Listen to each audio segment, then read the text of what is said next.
Attention, please. 10, 9, 8, 7, 6, 5, 4, 3, 2, 1. Welcome. Ahoy, friends. It's me, Dave Landau. After a long night on stage, I like to kick back with a captain's hat and a fine cigar and watch the Dennis and Andy show. These guys are huge nerds, but they're the kind that you actually want to hang out with. Enjoy them. I do.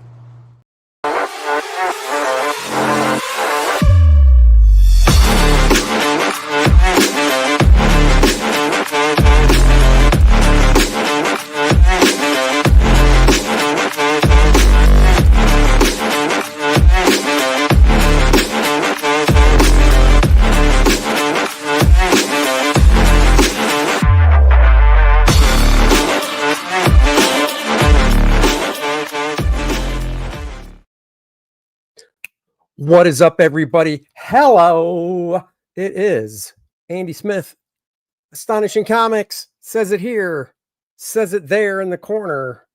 We are here. You are here. It is a beautiful Sunday night on this wonderful 3-day Labor Day weekend here in the States. That is, I guess any other parts of the world you might be watching, you're not getting a 3-day weekend. And I'm sorry for that, but it is what it is. So enjoy as best you can. I know I will. Edwin Drawing Aces. Hello. Randy Howell. What is up? Thank you for posting the link there. Really appreciate it. Matt Cisco. What is up, everybody? That reminds me, I should pin that link to the top of the old chat, as they say. So let's see. I need to go to my channel to do this. Okay. Hopefully out there you can hear it. Let's just mute that. We'll just pin this one. Thank you, Randy. I can just pin yours. So there you go. Lilineth, Infernal Conflict by Andy Smith. Go back it now. That's right. And I will share the screen because, guys, let's see. Is this the screen I want to share? Let's see. It is. Share screen. There it is, guys. Lilineth, Infernal Conflict. And guys, if you've backed the campaign already, you're going to want to check your email, and you're going, but for what reason do I need to check my email? Why would I need to check my email? Well, give me a second. I'm going to show you here. I like that one. Boom. Guys, check your email, add it to the campaign, because this is the end of the first 30 days. And you know how we do it over here in CG.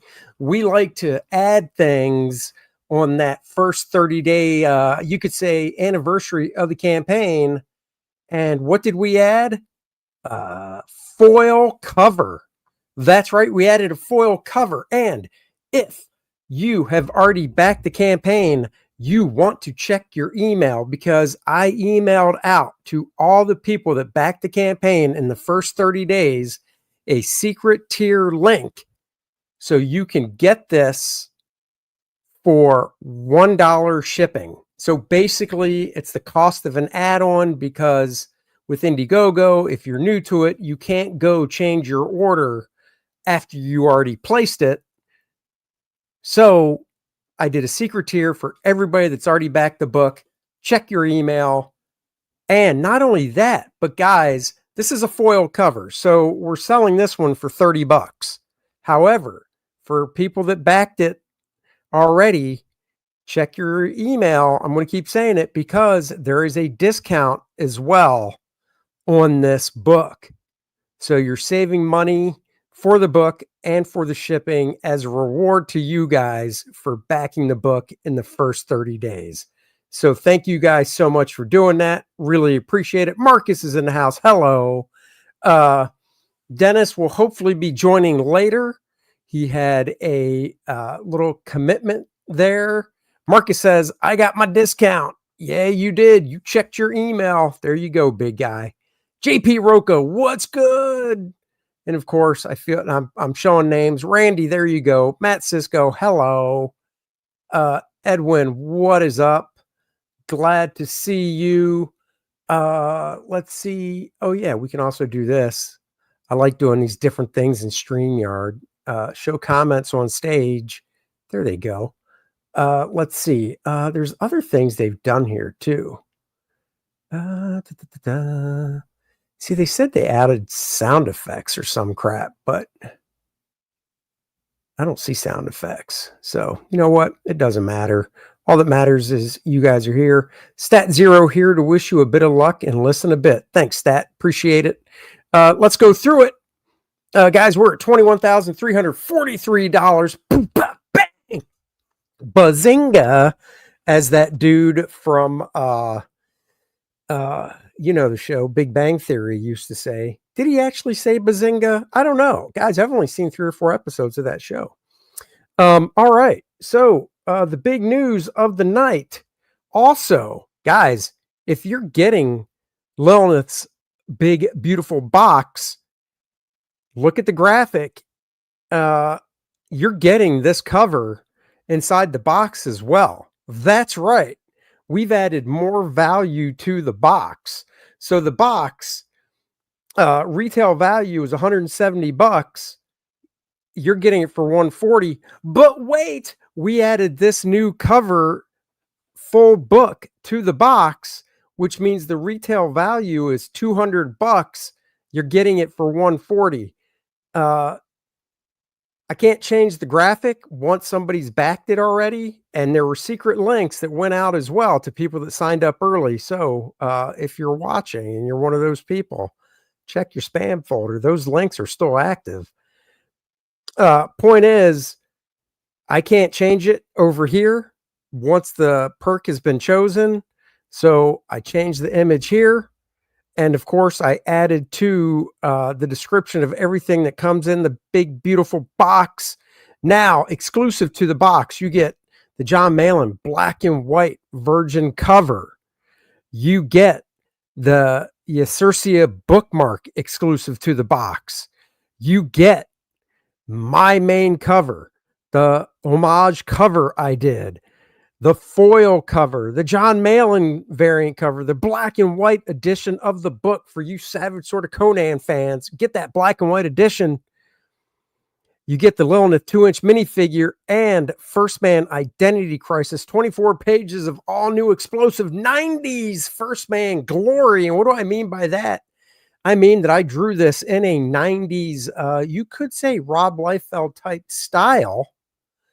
And it's a slam bam First Man Monarch Penumbra, some of Monarch's, I guess you could say, henchmen that have pouches in a fight with First Man. 8 pages of story, 8 pages of pencils are shown, 8 pages of the raw ink scans make it a 24, well, with cover and everything, it's actually a 28-page book. All for you. So go check it out. Of course, we've got the variant covers. You know what? I don't like seeing the comments there. They're distracting me. We've got the covers. Oh, foil shininess. Foil's all the rage. And I got to be honest, I do buy some foil covers. Not all of them, but if it's a book I really want, I will splurge for the foil cover at my comic shop. So I do that. The homage cover, pronounce it correctly. John Malin's beautiful cover. John, the man Malin. We got preview pages. Guys, the work inside the book is going stupendously. I've got some more pages done. Once I get one more page done, I'm going to be shooting them over to my colorist, Christopher Lythwood, otherwise known as Tartan Ninja on X. He is fantastic. Hold on. Let me see something here.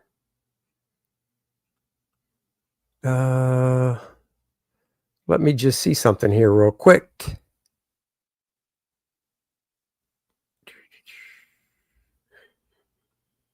So Art Voice says EVS said he'll be doing a close out of this. Awesome sauce. And don't worry, I've got the window up. So when he cues it up, I'm raring to go. We got a guest in the back. Hello, Graham Nolan. Hello there, Andy Smith. Are we selling Lilineth tonight? We are with the brand new edition of the foil cover. Ooh. Secret tiers have gone out to anybody who's backed the book, so they can literally get a discount and $1 shipping, because you can't do an add-on once you've done your campaign or the campaign's launched. So I grabbed everybody's email that has already backed the book, sent them an email with a secret tier to where they only have to pay $1 shipping to add it to their order. That's a great deal. And it's added to the box as well. So more stuff is going inside Lilineth's big, beautiful box at no extra cost. So there's a lot in that box. There's a lot. She can hold a lot in that box for a tiny 5'4" woman. You'd be surprised. She's a good time. Yeah, that's what I hear. Unless you get on her bad side, then she'll rake you across the face. Well, that is true. Yeah. So let's see. I know Aaron's still streaming. Oh, we've got Big D in the house. What's up, Dennis? Hey, guys. Hey, Dennis. Hey, Graham. Good seeing you. It's been a hell of a week. He has not been celebrating the weekend like we have. We'll just leave it at that. Oh. Okay. Did you see my 10 grade on the Chinook? I did not. Yes, I got a 10 on one of my Chinooks. Really? Just one though, huh? Yeah. CGC again, I assume? Yeah. Mm-hmm. Nice. Yeah. Did you get any 9/9s? I'm sorry? 9/9s? Any 9/9s? Well, I didn't. That's an old campaign. I just had sent a few different books in as part of the last one. And I figured I'd just get them graded, and that one ended up coming back as a 10. I'm like, yeah. Sweet. That's cool. That is awesome. Yeah. One day, perhaps, we might be able to do the same thing. 9/9's the best we've ever gotten. Yep. Guys, StreamYard is updating their stuff. Now you get a notice at the top when somebody enters the back room. I know. I love that, because so many times I miss people because they're down below, and you don't see them because you don't scroll up there. Nope. I know. It's crazy. It's crazy. But yeah, that's a good I didn't know that. I haven't used this thing in like a week. There you go, Arderoy. I got that deal, and he saved me half the shipping. There you go, Arderoy. That's what we're here for. Excellent. Thank you for backing Andy. That's right. To save, help you guys save as much as we can. So, and we're actually, the calendar looks like it'll be going to the printer next week. I know Dennis already looked at it. I'm going to give it another look over. I've never done a calendar. I'm so paranoid that I pull up on my phone, the calendar for 2026, and I go through and I just keep looking back and forth, making sure the grid is the proper grid, because the last thing you want to do is get a calendar where it's like, hey, wait a second. Right. That grid's totally wrong. This is 2023. Exactly. So I'm just like, I'm so paranoid, I've checked it like twice on my end. Like I said, I know Dennis has checked it. I'm going to give it one more check this week, and then off it goes. And then after it gets printed, we'll look at it and find a mistake. Hey, as long as it's not a mistake. Yeah. As long as it's not a mistake in that calendar grid, I don't care. I don't care if like one of the characters' birthdays is slid over a day and it's wrong. That's no big deal. Yeah. I mean, Dennis, I got you down December 12th, right? Big guy, December 12th. Yeah, you are so close. I will just count that as a near win. It's like a nuclear fallout. You're close enough. That's right. You can always take a red marker and just circle it and put an arrow to the 10th, Dennis. There you go. It's Graham's birthday. I got to make sure I have right. That's right. What is it, Andy? Oh, I'd have to look at the calendar to let you know that, but it's there. But it is on there. But it is Birthday is on there. All right. That's right. It's March 12th. Anybody in the chat who wants to get me a present? I need There an you go. FF5. You might have to remind him closer to March. Fair enough. Yeah, I mean, we are a little ways off. But guys, if you're going calendar, what are you guys talking about? Well, we're talking about the calendar limited to 40. We're printing 50, but we're holding 10 back because, I want one. Dennis wants one. Relatives might want one. You never know. So it's limited to 40. 9 out of 40 are taken, and these do ship in December. So you will get it in time for the new year. Nice. So go check it out. Lilineth, Infernal Conflict. She's going back to the abyss, her home where it all started. There's a war that's going on. She battles in it. We find out more about her origin story and how she became the badass bee that she is. So become part of the battle, join it, and back Lilineth, Infernal Conflict. And we'll check back on that sucker in a little bit. I got something cool over the weekend. I almost feel like Aaron, except it's not a 9.8. I know. But it's got to be at least a 9.4 for Aaron. Or 9.2. I don't even know. I doubt that. I think it's Dennis. Next time I see you, I'll let you look at it, and hopefully it gets I'm going with a 7, but I picked up Strange Tales 178. It's the first Jim Starlin, Adam Warlock, first appearance of Magus. It's got some great art in here. Jim did the inks on it. Nice. I think he cut. You know what? I'm going to open it and see. I think he colored this one as Make well. yourself big and share some pages. Oh yeah, that's true. Make myself big. I need Lilineth's box to do that. Okay. So unlike Aaron, I'm not wearing gloves. No gloves. Yeah, that's because you're a real fan, not one of those phony guys. That's right. Now I'm not going to put it in my back pocket. So Jim Starlin, writer, artist, colorist. So there you go. And I love that splash page. Yeah. Just love it. Nice. Very So cosmic. yeah. I've got the trade paperback. I've got Jim's artist edition that has these pages in it, but I really wanted a nice copy of the actual book. So Those layouts were very unique for the era. What is that, 74, 75? yes, it's 75. 75, yeah. Yeah. Oh yeah. They were Jim was doing some cool stuff on this book. Yeah. For sure. Just with the writing, where he took the character and stuff. I mean, talk about, I need to ask Jim how long it took him to do this issue, because there's no way he got this done. Writing, pencil, inks, and colors, and Yeah, exactly. this thing had to In take 4 weeks. this had to take a couple of months. Oh yeah, look at that. Well, what issue is before it and what issue is after it? Did he do the issue after it too? Yeah, so he before it was, because this is Strange Tales. Oh, So before it was, I can't remember the character, but it just focused on different characters and such. So I don't know the character before it. Check inside. That might be bi-monthly. All right, let me look. And then after it, yeah, Strange Tales went 178.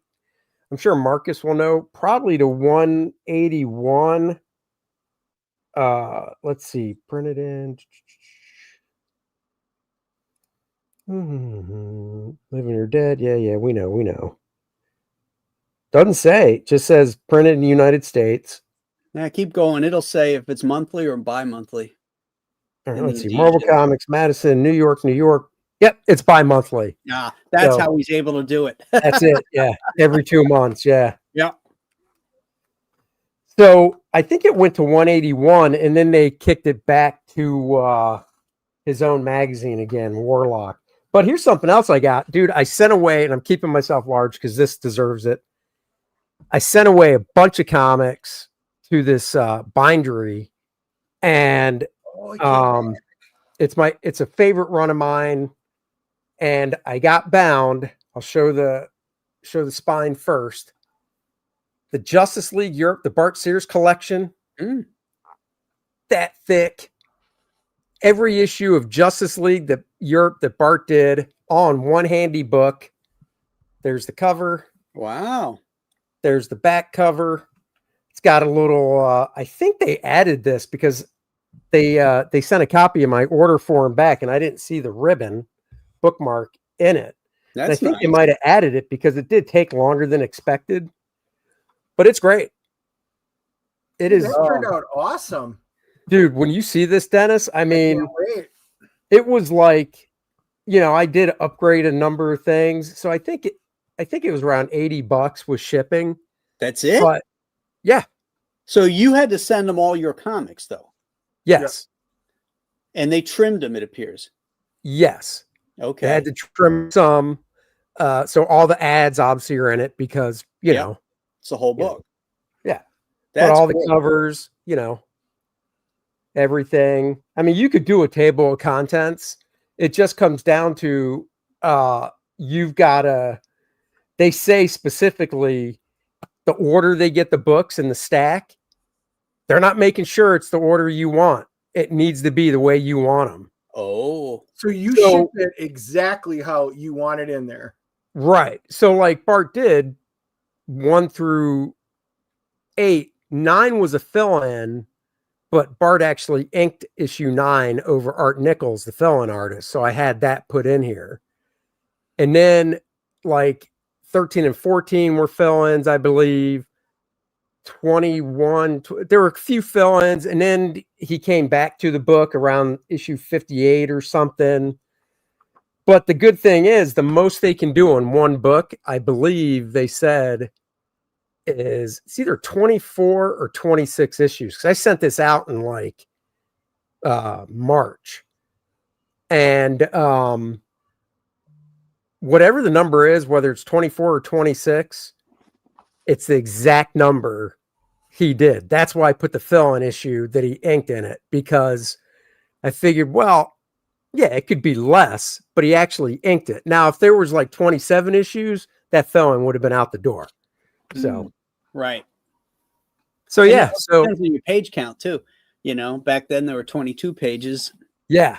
Yeah. Let's see. Yes, $10, Art of Paul Roy. Taylor.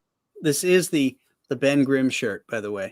I noticed that too. Art of Roy was asking if that's what that was. So let's see. Paul Taylor, thank you for the 10. Hey, Andy, Dennis, and Graham. Aaron said, I assume you meant said, I thought you Aaron just heard Rain. this campaign. You're closing it out already. Aaron needs to just close his stream and get over here. I gave him an hour and change grace period, so he can close his stream down and come over here now. Well, Corey Landis I says think that the Aaron rate told him is. to come here, but he's going to watch Jaws. Oh, Oh, the 50th anniversary is in the theater. I bet he's got tickets for that. he does. So it sounds Yeah. like. Oh, okay. Got it. We're going to need a bigger show. We're gonna need a bigger show. That's right. How dare he go see Jaws? But I saw it in the theaters, which he did not, which is really child abuse because I was only 6 when that movie came out. So actually, wait, did Jaws come out in the summer? I don't remember the exact time of year. Yes. I was 5 when it came out, and my parents took me to see it. And Aaron was like 10 or 12. So, he did not see it in theaters. So, but I did. Dennis, I've did you seen it see in that? theaters Theater? a few times. We- They we came out even- last year. We saw it in IMAX last year. so Well, that last was- year? Why were they showing it last year? There were I saw it 5 years ago for the 45th anniversary. Mm-hmm. I don't know. Maybe there were. Oh, wait. Yeah, Dennis, did we see that last year? I think we did see it last We year did. too. We did. Yeah, 'cause there's no way- They had it in IMAX. Yeah. Yeah, because 5 years ago was 2020, so there's no way they did a 45th. So that means, because I've seen, I must have saw it 10 years ago then, because I'm sure they did a 40th. Probably. Yeah, but we did see it last year. That's right. Wow. Well, hello, Peter Ma. That's Ma, how you Crazy. doing? Yeah, no. So you were asked if I had seen it. My dad, this was one of the last movies he ever saw in the theaters. But when I say theaters, we all saw it because it was a drive-in. Right. So we would always go in. So my brother and I would be in the back seat. I was young. My brother was really young. Actually, I don't think he went because I don't remember him being in the back seat at all. So I bet he was with the babysitter. But we went and saw that, and I hardly remember it. I'm like, oh, I don't want to go swimming after that. But as a kid. But then I saw it in one of the anniversary editions in the theater. I've owned it on Laserdisc and back with all the different formats. So I've seen it so many times. It's just such a good movie. And then my niece and nephew had never seen it. So I just watched the 4K edition with them like a couple months ago. When I saw it, I was living in Florida, and my buddy and I, the next day, were at the beach, and we're talking about it. Wasn't that cool? We're standing in the ocean. I got, probably chest deep in the water, and we're talking about it. And I ended up stepping on a skate, which is in the ray family, and it has like a little electric charge. And I stepped on, we're talking about the shark, and I step on this thing. I get zapped by it, and I'm like, fuck. Oh. I just jumped up, and I was high stepping out of that water so fast. Oh, scared the piss out of me. Yep. And then as a kid, you're going swimming in your local lake, and I'm like, well, I don't want a shark. I didn't know sharks weren't in the lakes. Sharks should be in everything. As a kid, you just assume sharks are in everything. Sharks could be in the swimming pool. Yeah, what are you talking about? Yeah, but the difference, like, I was a little skittish about ocean water and stuff because it's not clear. I mean, you know how it is in Florida. It's not crystal clear. But not till you get to the Keys, then it is. Well, yeah. But swimming pool, I never went to the Keys till I was an adult. But swimming pools, I never, after the movie, didn't bother because I mean you can see everything in a swimming pool. Yeah. But going off the coast, even in like Ocean City, Maryland and stuff, nope. I was good for a while. Didn't need to. Great whites like the cold water. Yeah, I was northeastern water is what they like. Yeah, exactly. So there was no need for it. Then they came out with orca. Then you had a whole other species to be afraid of. Yeah, orca, of course, didn't bother me. They're making a movie. I watched the trailer for you guys. I'm sure Gramwell, Dennis, I'm going out on a limb saying you'll remember what the actual name of it was too. I believe, was it World War I where that ship got hit and all the guys were in the water and a lot of them were... No, World War II, the Indianapolis. Yeah. I just watched the trailer for a movie they based on that. Oh. Yeah. Yeah. Looks really good. Yeah, because the Indianapolis, they had just dropped off the payload for the nuke, or I should say the atomic bomb. Mm-hmm. And they had left and they were on their way back and went bloop, got torpedoed. Yeah, and it was a secret mission, so nobody knew where they were. Yep. How many survived out of that? Don't remember. I don't remember. A lot of them survived in the water, but then by the time they all got, well, no, that's what I'm saying. They got eaten by the sharks, and right. That's what I'm saying. I'm assuming. I bet Marcus knows since he's in the chat, so he'll probably just that's right. With the answer. Well, Aaron will know when he gets here because he'll have just seen that whole scene that John Milius wrote. Oh. Yeah. I'm guessing there were survivors. That's a pretty downer of a movie if it ends. Yeah, there's survivors. There's like 200 and something, I think. Okay. I was going to say that would be a pretty downer if there weren't. Paul Taylor nailed it. Marcus is good for the comic book stuff. Of the nearly 1,200 people, wow. 5 days. Oof, man. Yeah. Yeah, that whole sequence wasn't in the original script, and John Milius wrote it, and then Robert Shaw rewrote it. Shaw was a novelist before he was an actor. Oh, I didn't know that. Yeah, he had a lot of hit books. Oh, damn! Well, so he took a shot at it and pared it down to the kind of stuff he could say or would say. Right. Pretty interesting. Right. Yeah. One of the best scenes in the movie, Wow. Well, that's cool. Paul Taylor Shaw had lots of fights with Richard. Yeah, I knew that. Oh, yeah, he did. They did not. He did not like Dreyfuss at all. And vice versa. Yeah. He was always trying to manhandle him and, macho him up, I'll bet he didn't try to do that to Sean Connery in From Russia with Love. Yeah, right. I mean, Connery oozes testosterone. You know? Oh yeah. Oh hell yeah. I just watched The Last Crusade last night. I haven't seen that since I saw it in the theaters. And even though Connery is playing Indy's dad, who is sort of a goofy professor type of stuff, you can see these looks that he gives and just the star quality on him. Like when he's in a scene, he's owning the scene. No matter who's in it with him. Yeah, well, I mean, he was just one of those actors that did that. He just stole every scene he was in. He was just that damn good. And there's only one movie I ever paid for where I actually walked out of it and Sean Connery was in it. Oh, is it Gentlemen? No, I actually stayed for that whole one. Oh. It was Highlander 2. I was such a huge fan of the Highlander. My wife and I were excited. Oh my God, he's in another one. It's continuing. And we halfway through, we literally both looked at each other at the same time. And she was like, I can't even stand this. Do you want to leave? I'm like, thank God.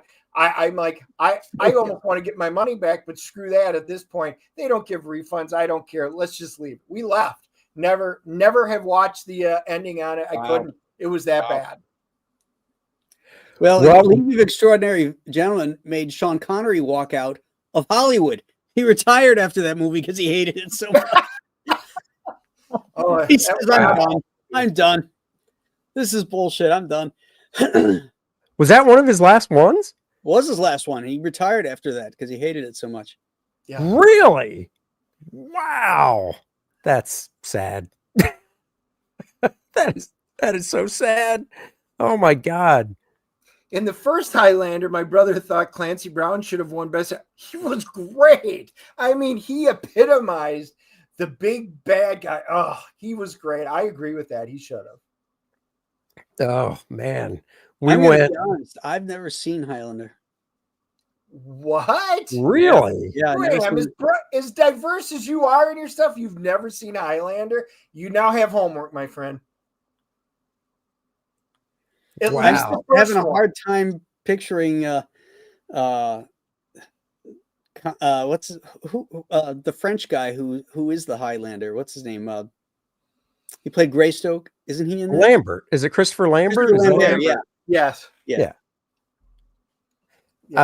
I was better with him as Highlander than I was as him with Tarzan Greystoke. I hated Greystoke. I couldn't deal with that movie. Yeah. What? That Frankenstein head. Yeah, I just couldn't deal with it. Yeah. Speaking of Frankenstein, so apparently Rotten Tomatoes and stuff are dropping reviews for the new Frankenstein, and it's getting great reviews. Oh, I can't wait. I don't get excited about movies anymore because I'm so disappointed, but I'm really looking forward to this. Del Toro Frankenstein's his favorite, and he wants everything to be practical in this, so he's got construction workers building things and plastering things and the cinematography looks amazing on it. And the dude who plays the monster is 6'5". Yeah.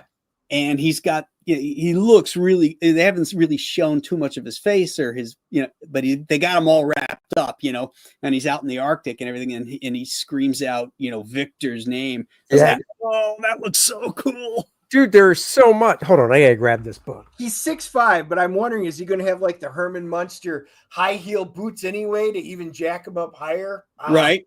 Probably. I wonder. Well, he's playing off against, what's his name? Who plays Victor? What's his face from Star Wars? Yeah.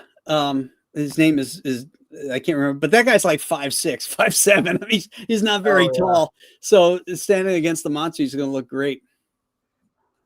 Really? He's that short? Oscar Isaac. Yeah. I know I showed this before. Thanks, Anna. I just got this a few months ago. Carrie Gammel's book, yeah. Yeah, Carrie Gammel's, and I finally I got it around Father's Day. Finally had a chance to read it. And look, I got no problem saying it. I've never read Mary Shelley's Frankenstein. I've only seen the movies and stuff. So have you guys read it? Mary Shelley's? It's a very hard read. Yeah, way back when. So Yeah. I'm assuming that this is this pretty close? Like the whole thing with the bride and stuff in this? Because or I always thought that was something that was added in the movies and whatnot. Because in this book, the monster basically, gets Victor to make him the bride and stuff. And then Victor makes her and then realizes what a mistake it was and then kills her like right then as well. Right. And then the monster kills Elizabeth. Yes. Yeah. Right. Yeah. Yeah. That's yeah. Oh, see, it makes me kind of want to read the book, but at the same time I don't, so I just don't have the time.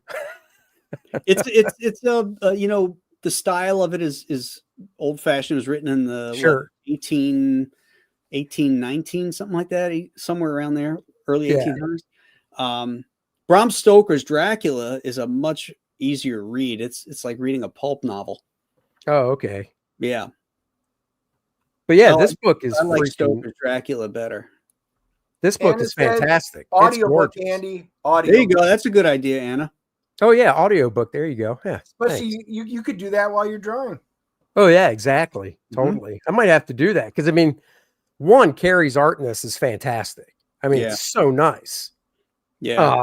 Dennis, I'll have to let you borrow it. It's just what's interesting about their books is it's like he's casting Boris Karloff as the monster in the original novel, as opposed to the Boris Karloff in the James Whale film. So, and he did the same thing with Lugosi in the Bram Stoker's Dracula, the true writing. And he's really adapting the novels, but he's casting, and he's got the license from the Lugosi family and the Karloff family to use their likenesses, which is really cool. Yeah, I thought that too. And then, so going by, like you said, since he's doing it more like the novel, I assume the novel, it's the long hair, because the movie he had that, boxy head thing. Yeah. So, yeah, no, I mean, this was so freaking good. I want to read the interview with is it his daughter or his granddaughter? It's got to be his. Oh, it's his daughter, Sarah Karloff? Sarah, yeah. Yeah, that's his daughter. Yeah. So I want to read that interview, and then there's another interview with Sir Christopher. I met her. She was really nice. That's cool. Yeah. Sir Christopher Frayling wrote an afterword, so I still got to read that stuff. But I mean, just look at that that is so freaking cool. Yeah. And it looks like, I don't know, Carrie, I've never met him, only kind of talked to him online a few times. It looks like he was working digitally too. Just from the inking style and then some of the whiteout stuff, you just kind of look at and go, oh, that almost looks like it's pulled in. Isn't there another artist on that, like, that did the layouts? No, he did the gray tones. The artist did the gray tones? But Carrie did everything on that? Carrie did everything, and the other guy did the gray tones, yeah. Because on the Dracula one, I think there was another artist like drawing it, and then Carrie would draw all the Bela Lugosi stuff. I thought that's what it was too, but it says story adaptation and art by Carrie Gamble. Oh, okay. And then it says, so it's kind of confusing. It says art and toning, L. Gehring. Yeah, that's the guy. That's the same guy who did the Dracula. And it says art and toning, but I mean, looking through this, I don't know what art the guy would have done, because I mean, it looks total Carrie to me. Now, I don't know. I'm not an expert on Carrie Gamble backgrounds, but like all the figure work looks Carrie to me, and all the the layouts and stuff too.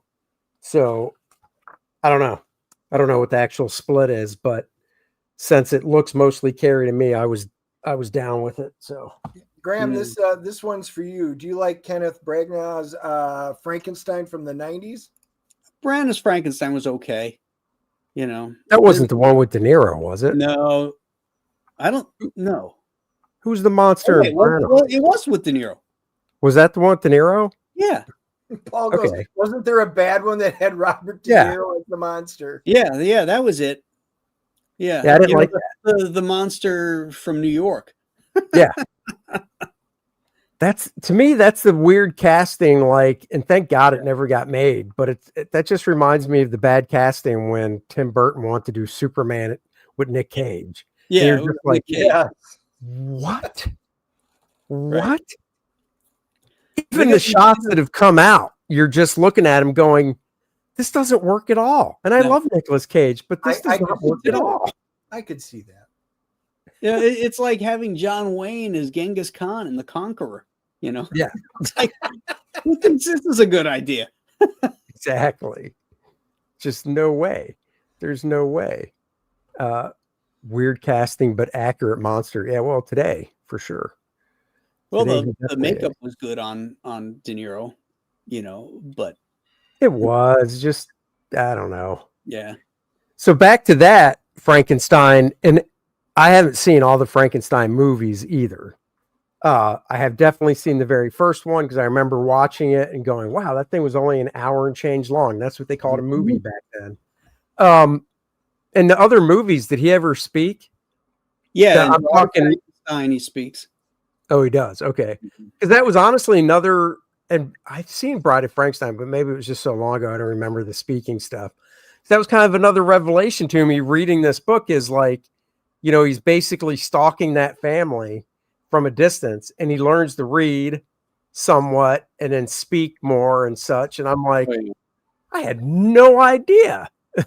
Oh, in Shelley's book, he has these grand soliloquies. Jesus. Hey, Billy. What's up, boys? Welcome, Teen Sensation. Does he really? He has these long... these long soliloquies. Oh, yeah. Going on about, you know, life and death and the transition between and Victor and what is owed to him. And then when he feels put out, you know, he's going on about you've made me, you know, you owe me, you're I'm a mom, you know, all that kind of stuff. It's pretty remarkable, really. Oh, wow. Yeah, I and it's not like you know, fire bad, you know, that kind of stuff. He's going on like he's on Shakespeare, you know. Right. Yeah. Who are you talking about, Graham? Frankenstein. Mary Shelley's version. Wow. Oh, in the movie, in the book. In the book, yeah. And we're getting pumped up for Guillermo del Toro's Frankenstein in November. Oh, in November it's launching for the Oscars, huh? November 4th. I don't know. They're going to have a hard time beating Young Frankenstein. I mean, Frankenstein. Hey, look what I'm drinking, boys. I'm drinking Gansets. Oh, nice. What is it? Yeah. I love Gansett. I don't understand, though. It's the 50th anniversary of Jaws. And last year they had the old, like for the past couple of years, they had the old cans. And now they're doing this. Well, they had shark cans this year. Shark cans. What kind of shark is it? That's right. Tiger shark. You guys say it the right way. A what? A what? Yeah. How does his accent go from like New England to South Carolina? I thought he was acting like he was gay because the nerd said, "So tiger shark," and he goes, "A what?" Play that, Andy. I don't know if you could get struck, but and then he sounds like he's from New York. Well, how about we shove you down his throat? You know? Oh yeah, that's right. Yeah, yeah, it's wicked good clam juice there. Beer with clam is making a comeback. I went to one of the R&D places, and when we were up in Boston, and they had all these different beers to try. I actually bought some. I might even have a can left in the fridge down there with clam. I'm not a clam fan, but it's good. Let me tell you there's something, DT. Why don't you go grab yourself a can? Yeah, I can't right now. Why not? You got no pants on either? Week. I am now relegated to drinking water with citrus or lemonade. Why? Let's just say, you remember that many of the audience knows I had my humongous kidney stone blown apart and removed. Yeah. And there were issues with it. And all I'm going to say is, yeah, I can't drink anything outside of that right now for a while. Well, all I can say to that is no one likes a quitter, right, Graham? That's right. And that's why I'm not quitting, and it's in my refrige. All right. There you go. Doctors think they know everything. I know. Sean Collin, $5. Thank you. Love that book. You are my creator, but I'm your master. Obey. Ooh. Yes. Victor. It's when your kid tells you that you're like, whoa, wait a second.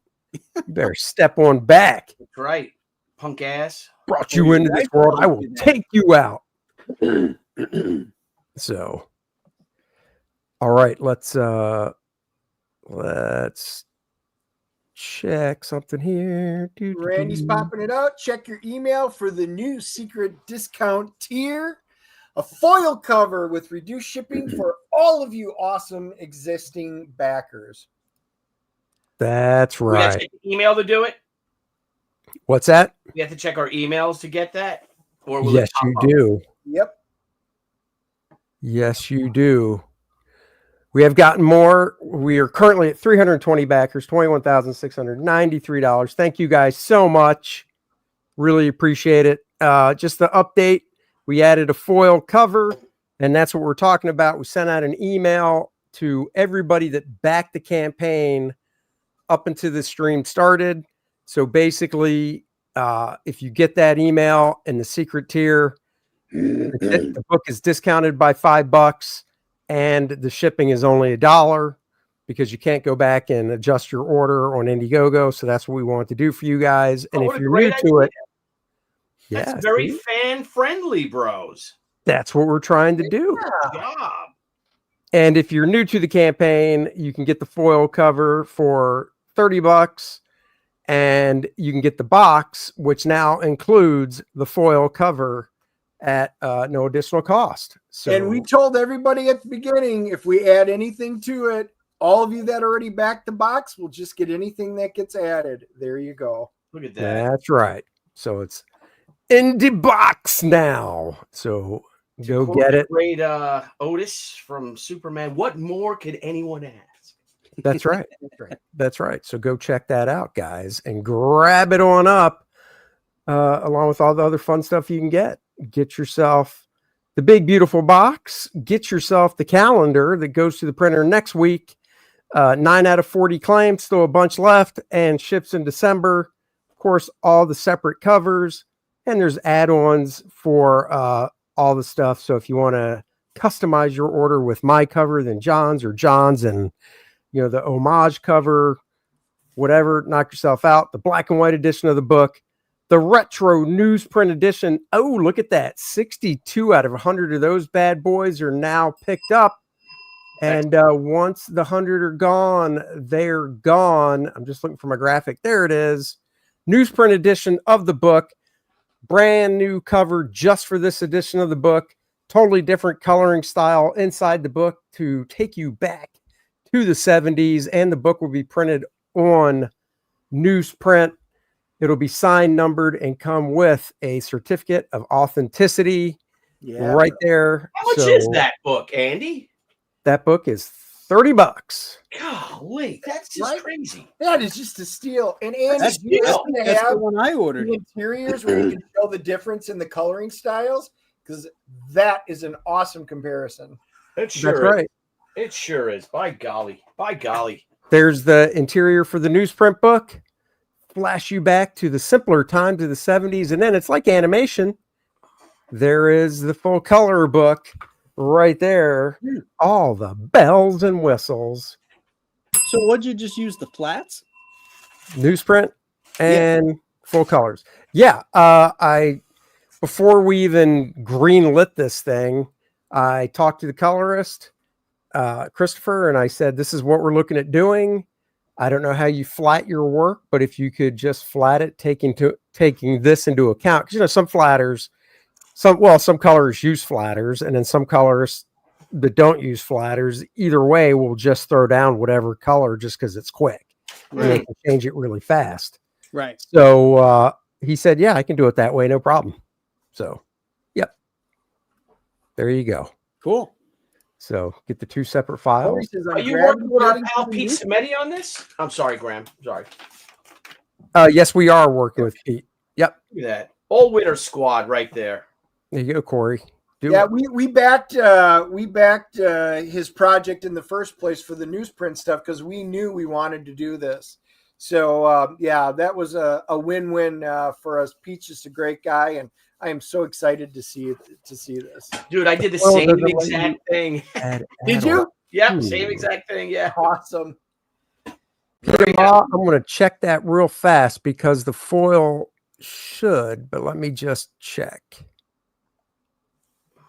real quick here. Even Marcus, yeah, I'm considering the newsprint. The newsprint is the secret tier one. No, the secret. Okay. Let me just make sure. Secret tier. There's that. Right. The secret tier foil one, you cannot do add-ons because shipping for the secret tier one is only $1 because that's meant to act like an add-on for people that have already backed the campaign. So in other words, if you're somebody that backed the campaign, in the first 30 days, hello, Anna. Hello. Hey, Anna. Hello, Anna. Hey. If you're someone who backed the campaign in the first 30 days and you're like, oh, they just added a foil, now I got to back that, and the shipping is going to be the full price, shipping cost of, $10. Ugh. The reason I did the secret tier is so you can just go pick that up and the shipping's $1. But no, I can't do add-ons on it because yeah. So it'd be $1. So yeah, can't do that. So the regular tier has add-ons. So there you go. Yep. Exactly. God. Anna, how's the weekend treating you so far? It's busy. It's been just me this weekend. Peaches is out of town, so. Out of town on a holiday weekend? What? Yeah, he had his daughter this weekend, so he went up there, and I'm like, oh, it's 105 up there? I'm going to stay here. Oh my God, it's 105? Yeah, well, his daughter lives in Fresno, so it's really hot there. Oh. But I've been Do you have baby trying to. Peaches with you? What? Do you have baby Peaches with you? Yes, I do. So it's just been me and the baby who now crawls, which is fun. Oh. I know. So it's been a fun weekend. We went shopping yesterday to take advantage of some of those sales, and there's nothing for girls. Like all the baby girl stuff was all sold out, so I only got one thing for her, but it's cute. Oh. Yeah. Wow. It's fun though. She's a good baby, but I decided Great to baby. Oh my yeah, God, I decided I've to never seen switch a- out my decorations, and she's like, "Oh, pumpkin stuff that I'm not supposed to put in my mouth, right in her mouth." And I was like, Oh "Oh, yeah. Oh, so this was a great idea." I told him, I was like, "We might need to get a playpen." Oh yeah. Just for peace One of of those mind. pack and plays. Yeah. Just so you can go to the bathroom and not have to worry. Oh, I know. No, so she doesn't know how to lift up her legs yet, so she's dragging herself like a zombie. And I was in the bathroom and I was brushing my teeth, and I look over and she's right there. I'm like, "Oh, how did you get here?" Brains. Yeah. So has she crawled far enough where she snuck into your secret room there? No, to get out here, you actually have to go outside of the house. So Oh, nice. I've had her in here a few times and she just stares at stuff, but she cannot physically get out here by herself yet. Right. But when she's least I hope mobile. No, I've never met a more content or happy baby in my life than little baby Peaches there. Aw, She's just perfect. Debbie just was not like, bring that baby back here tomorrow. she's such a good girl. I just got her ears pierced too, and she was so good with that. Oh, good. What That's do they good. do with the baby? Do they ice the ear up and then? No, they just put the little dots on and then go. Oh, Wow. Didn't you get your girls' ears pierced? my wife. Yeah, but I mean, she was Oh. like, I think Courtney was 2, and I don't remember. So Debbie wasn't allowed to get her ears pierced till she was like 14. Oh, Or that wear sucks. makeup. Yeah, so like that 14, 15. And then Lauren, her sister, was a surprise, and she's 17 years younger than us. Forget it, she got everything when she was little, Mhm. It's amazing. The first daughter, and how my father-in-law was and stuff. Forget it. Real strict with her and stuff. And The second one, they're like, "Who cares?" yeah, they're like, Yeah, yeah, pretty whatever. Yeah, she got a tattoo and shit like that when she was in high school. And like, oh my God. See, I wish I didn't get a tattoo because it looks like a prison tattoo. I'm like, oh, this is so janky. Oh, you got Yeah. Thank you, Paul. oh my God, that's God, my brain's just fogging over. as long as when your daughter's 12, she doesn't look like that picture you shared of Oh my God. Kardashian Kanye kid. Good Lord. I was like, that kid's 12. Are you kidding me? I know. Dude, come on. Wait. I got to see this. Dude, it's Go on my here. I'll pull it up and I'll share my pull it up screen. and share So it. I saw this meme and I didn't know if it was real or not because it was making the comparison. So Prince George is 12 and apparently so is Northwest Kim and Kanye's daughter. And it showed the picture and I was like, that is not real. And I looked it up and I'm like, oh my God, it is real. Oh, yeah, here it is. So this is Kim and Kanye's daughter, who's 12. Yeah. 12 years old. Seems well adjusted. Yeah. Yeah. Corset and everything. Sure. Yeah. Well, and you know what? It's even worse because I saw more photos that came out of her and Kim out and about. So Kim is fine with her walking around public like this. Right. So Oh, I know. But that shouldn't surprise anybody. Yeah. No. No. You know what I mean? it doesn't, but you would just like to Didn't think. Kim Kardashian know. make her name for herself from a sex tape? Yes. Okay. Well, Yeah. there we have it. Well, you know what's worse is it wasn't even her. It was her mom that sold it. Right. Oh, wow. Wow. Yeah, Yeah. so her mom was the one pimping her out. And you know what? I saw this one meme and I'm like, you know what? It's actually kind of true. And it's like she took her 4 talentless daughters and made them all billionaires. Yeah, you're right. 100%. That's true. You know, it's like, all right, you know what? That is a good point. Everybody Yeah. needs a mommy dearest, I guess. I guess so. Dennis, did All you have the a cost of stage the two mom? implants. Oh, Did I have a what? Stage mom when you were, when you were in, drama school and you were, in commercials as a kid? Yeah, I sure did. didn't we all? I didn't know What was that movie? I What didn't was know that I movie? told you about that. You see 21 Jump Street? Remember the movie they made on it? Yeah. And then you had Jonah Hill and his Yep. parents had that wall, and there's that one picture of him. That was him, really when he was a baby, like his parents were pushing him to be an actor. He's got no fucking shirt on and stuff, like he's naked. Oh, Oh, He's like, this is embarrassing me. well, see, it doesn't always work. Goody Two Shoes says Kim's mom sold my tape too, but it went nowhere. exactly. Exactly. That is awful. There was another video going around I saw of is it Leaf Schreiber? He's the dude that played Sabretooth, wasn't he? Yeah, In the yeah. fir- Yep. Of his kid, who I didn't know he had a son that is now going around as a girl.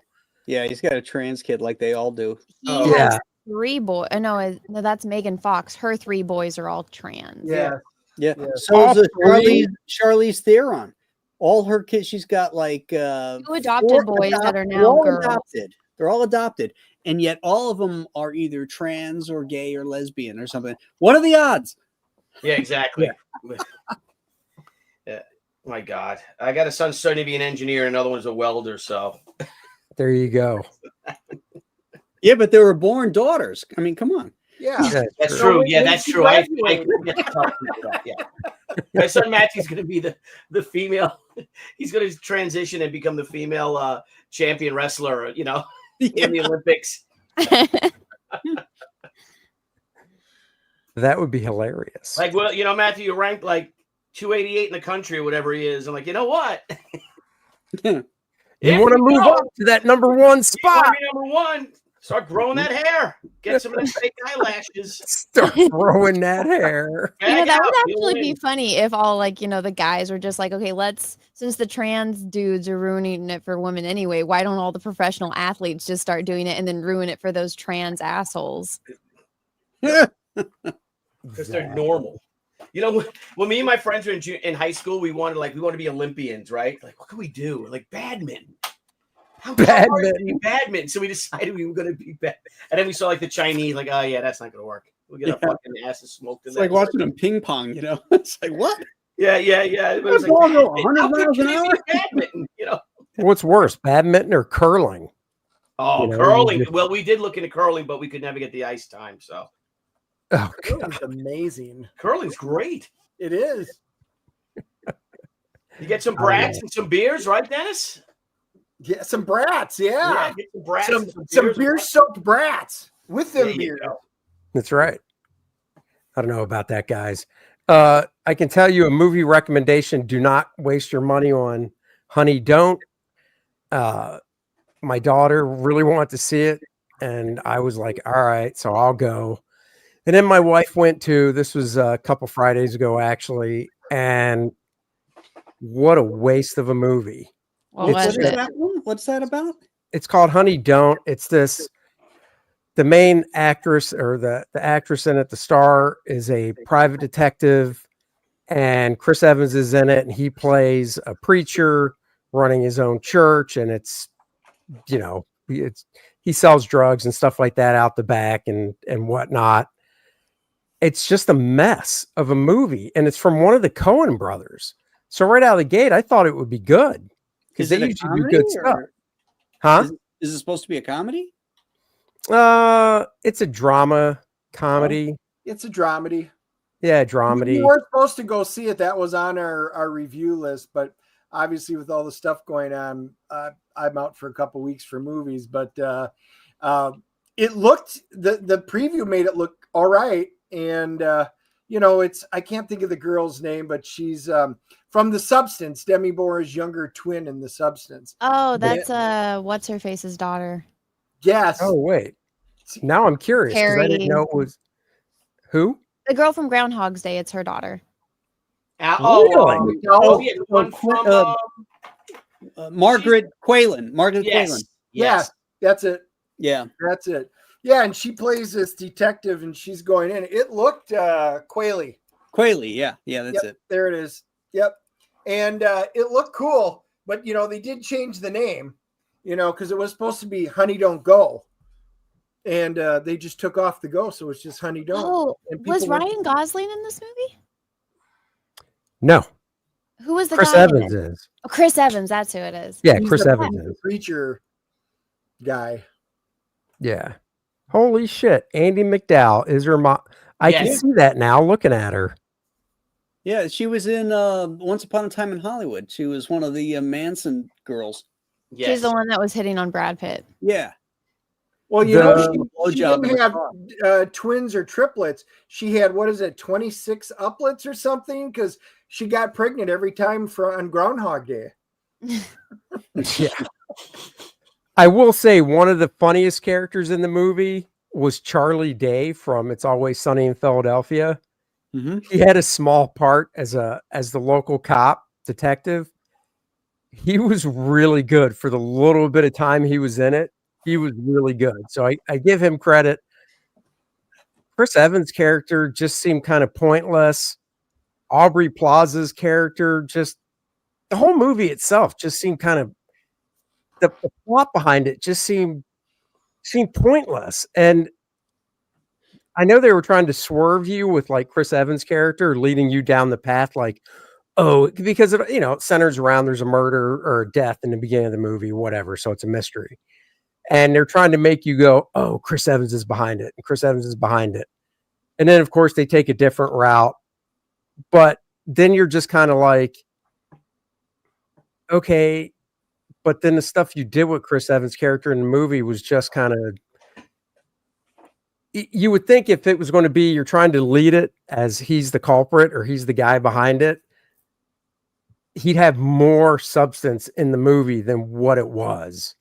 It just, it wasn't that good. And, the directing was nice. There were some nice shots in it. So I'll give it that, some nice cinematography that I noticed. But walking out of it, if we did our review, I would have gave it probably a 4.5 out of 10. And then I did look at some of the reviews for it, and it did not do that well. So I was right on the money with what I was giving it. So That's a lesbian one, right? Like she's a lesbian. yeah, her and Aubrey Plaza and stuff. And then just some of the stuff, like, I am no prude by any means. You guys know me. But man, some of the stuff in the movie, my daughter's sitting next to me. Helen, was sitting next to her now. Yeah, Courtney's 22, but still, some of the explicitness they're doing in this movie, I'm like, oh my God. You mean nudity and sex or? Yeah. Oh, So That's was yeah. the worst to Was have to it- sit next to your dad and watch. It is, and it doesn't matter. I mean, Courtney could be 30 years old, and if I watched this movie with her, I'd be like, "Oh, this is just very uncomfortable." So was it as bad as Peacemaker or not? Oh, it was worse than Peacemaker. Oh, okay. Yeah, Peacemaker. If you guys haven't seen it, the second season just dropped, and in the first episode of the second season, there's an orgy scene. But Does it show everything? yeah, I mean, they show. Yeah, there's full nudity in it and stuff. It's like True Blood level of orgy. Oh yeah. Oh God.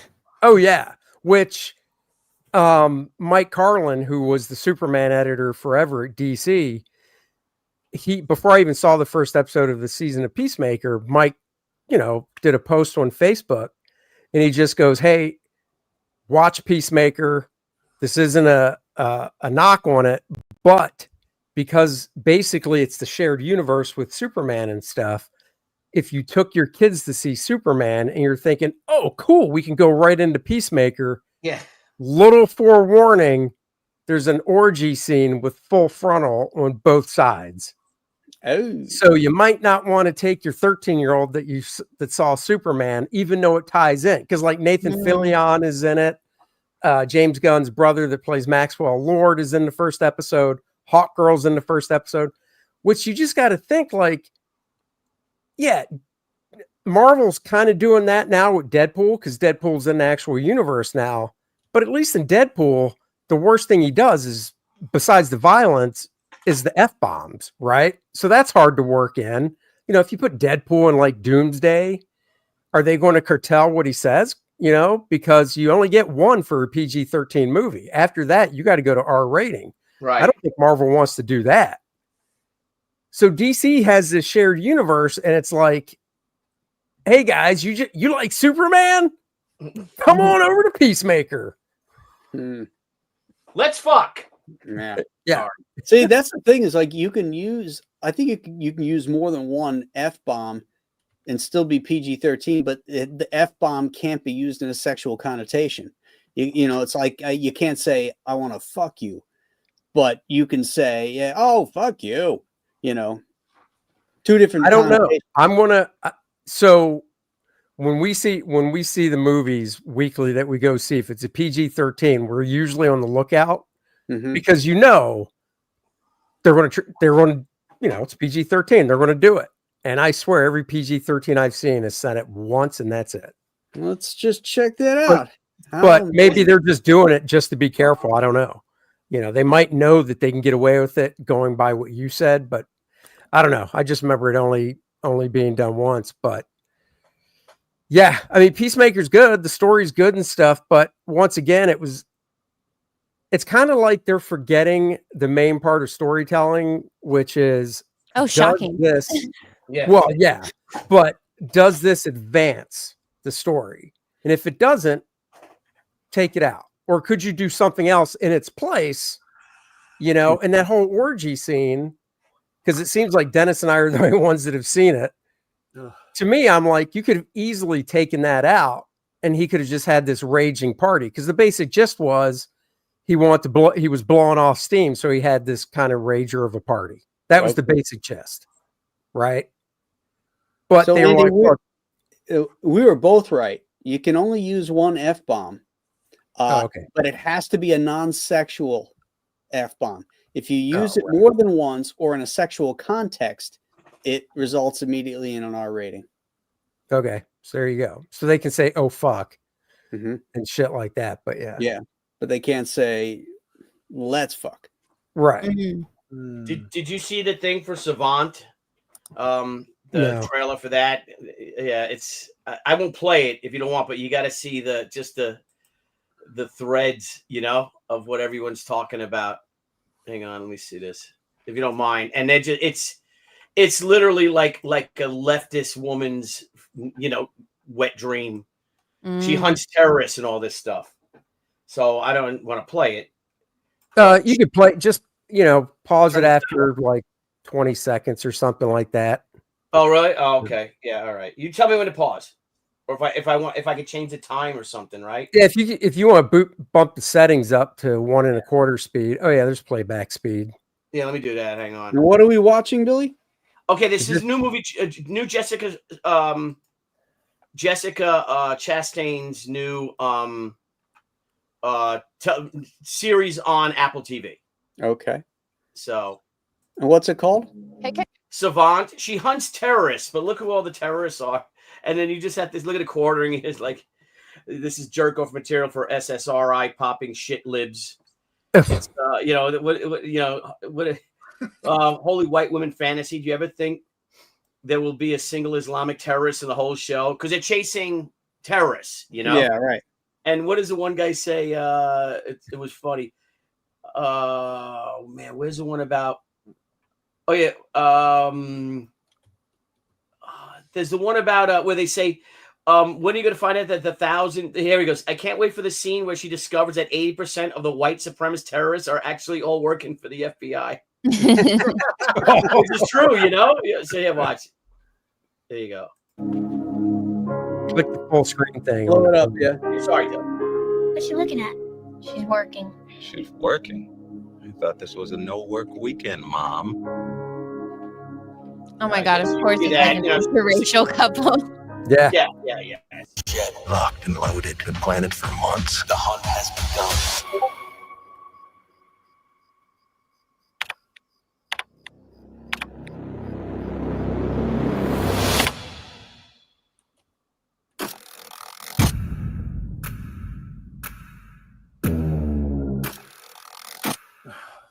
Yeah, exactly. And What do you you know who it is. people who are playing who the the bad test? guys are. See? My job is That's why we call her the Savant. snipers. She's bombing basically going to go to all the school something. board meetings. I don't know what it is, but What's that? She's basically going to go to all the school board meetings and show all the terrorists. Yeah. But that's basically what this is, and it's Right. all how she stops, all these extremist attacks, and all the extremists look like Infernal and Camo. it's massive. This guy isn't just planning violence. He's out to make a statement. What kind of a statement? The kind that history refers to with a month and a date. Okay. Well, on And the that bright was- side, there won't be a season 2. Yeah, and now she's a Yeah. yeah. So here's the bad guy. Here they are, it's just like you got, and now they're after her daughter, of course. These. So here she's hitting a birthday cake or something. What's she doing? Anyway, but it's just getting eviscerated online. And it's this is something that this was their dream in 2017, Right. and now it's And coming been out. taking And it's this like, long, okay. 8 years later. So- Missed They that made it target audience. 2017. No. Like this is what Hollywood was making movies like this in 2017. So white supremacists, Trump supporters, all that stuff. This is their fantasy fucking dream, like Anna's favorite governor, Gavin Newsom. Oh my God! President. How dare you? How dare you? All of our leftist friends, the shit. Oh my God, they're just trying. It's unbelievable how they're just trying to make this guy happen, and now to be a hero and everything, and he's so great, and it's like you gotta be fucking kidding. He's me. beyond retarded. I don't talk about politics, but I personally hate him. Yeah. Well, Your governor? I you found live a- there too, so yeah. Yeah, I don't no, like him. I don't hate live him. there. Yeah, I wouldn't live there. But I got Andy to watch some. We're going to get Andy to watch some old movies because Andy doesn't like old movies. That's So we're not going to do retro movie That's reviews. not true. And I bought my first one. So I'll see if you guys have ever heard of it. It is a great classic, Damnation Alley. Has anybody here seen it? I've heard of it. I haven't seen it, I don't think. Is that the one where the guy's on the run? Yeah, Damnation Alley. It's a post-apocalyptic world. Oh, It no, had sorry, this no. unique vehicle. It was what I call the 1977 forerunner of the Cybertruck. Jan Michael Vincent and George Papard are traveling across the destroyed Earth, basically, for human civilization. And I saw this as a bootleg as a kid on a VHS. And that's the only time I've ever seen it. And it stuck with me. I've never seen it for sale anywhere. Lo and behold, Fandango at Home just released it. I bought it because I haven't seen it. That is going to be our launch movie to watch something from 1977. Wow. I am very excited for this movie. Paul Winfield's in it, Jackie Earle, Haley. So, you know, a couple of classics from that era. Hey, Jan Michael Vincent is 6 years older than, or 5 years older than Mark Hamill. But he looked really young then. Remember, he did. Back when he was Stringfellow Hawk and Airwolf too. Yep, and remember that movie Big Wednesday came out in '77. That was Milius's version. You know what? Remember, Spielberg did Close Encounters. Yep. Lucas did Star Wars, and everyone thought that surf movies were going to be the big thing. Yeah. What if Lucas had cast Jan Michael Vincent as Luke Skywalker? I don't know. It probably would have been a more masculine movie. I would have approved of that. Preferred that. All right, let's check this trailer out. We wouldn't have had Jan Michael Vincent drinking blue milk either. Well, he had something in that. Green. He drank something. Yeah, you're right. Drink everything. Yeah, he's like, you know what? Antifreeze is fine. You have to color it. I'll just drink this antifreeze out of my teeth. All right, let's see what this is all about. I sped it up a little bit, 1 in 25. Multiple warhead strike confirmed. Retaliatory strike on advisement. Hostile missiles heading to major U.S. population targets. Launch retaliatory missiles. All enemy targets. You have seen great adventures. Now you're about to live one. In a world. Damnation Alley. Everything man remembers is gone. Everything he has achieved is forgotten. Every place he has lived has become a wasteland, desolate, barren. And these 5 survivors may be the only humans left alive. Together, they will attempt a journey into the unknown.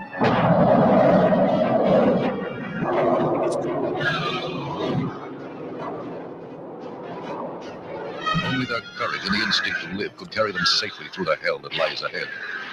The devastation of man. And the mutations of nature gone wild.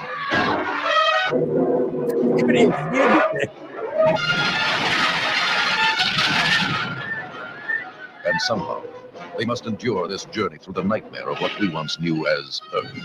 Somehow they must survive this journey through Damnation Alley. Starring Jan Michael Vincent, George Peppard, Dominique Sanda, Paul Winfield, Jackie Earle Haley.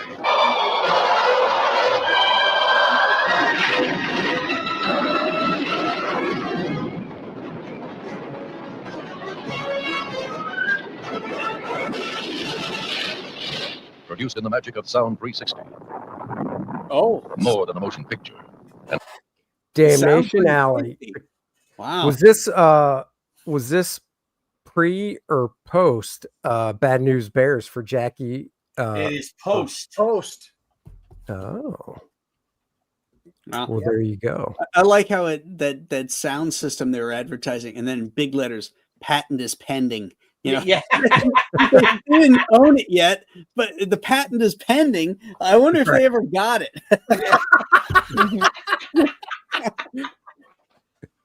Exactly. Oh So my anyway, God. guys, that is my pick for the first movie. I have not seen it since probably 80, 81, 82, somewhere in there. And I've never seen it since. And I vaguely remember it, but that vehicle he was in was the coolest vehicle at that time. And it's today's version of the Cybertruck. So got to see it. Oh my God. I guess. No, it's not a guess. You get to pick the next movie, but this is going to be the first Oh, one. wait, I get to pick. Oh, I didn't know we were going that way. You guys should do Horror Express. I've never seen that one. You never seen that? Oh, that's great. that one's good. What year is that from? It's 1972, 74, something like that. It's got Christopher Lee, Peter Cushing, And playing a crazy Russian Cossack is none other than Telly Savalas. Telly Oh, Savalas. that. Featuring no Telly way. Savalas as Mhm. Ivan. You know what? It's one of these crazy things. It's part Agatha Christie. It's part Night of the Living Dead. It's part what was the other one? There's another movie. Because it touches on all these different subgenres. And it's really, really good. Weird, but good. Hey, thank you, Eric. I wrote it down. Thank you. Hey, Yeah, have you guys ever seen? I know you have, Graham. You ever see Rollerball? Oh yeah. Yeah, now Rollerball. Yeah, because I saw them mention that in the chat. I James saw Caan? Rollerball a long time ago. So Yeah, that was awesome. Yeah, that used to be on what was the precursor to HBO. Is called Cinema Plus, in Florida at least. And they would show that damn thing like twice a night. Jonathan. Did you ever see? Speaking of like old movies, if we're talking 70s, did you ever see Death Race 2000? Oh yeah, dude, that's a classic. That's a good one with what's his name? Carradine as Frankenstein. Remember that was his name? He was and awesome. Sylvester Stallone. Yes, as Machine Gun Joe. That's it. Yeah. Oh wait, Stallone was in it. I don't think I've seen it then. It's I know a the pre-Rocky name, film. but Well, yeah, that I don't know if I've seen that one. Then I didn't know. own it. Yeah, I don't recall Stallone. So, well, that's freaking cool. That's way cool. She was pure like apple pie. She was a hooker.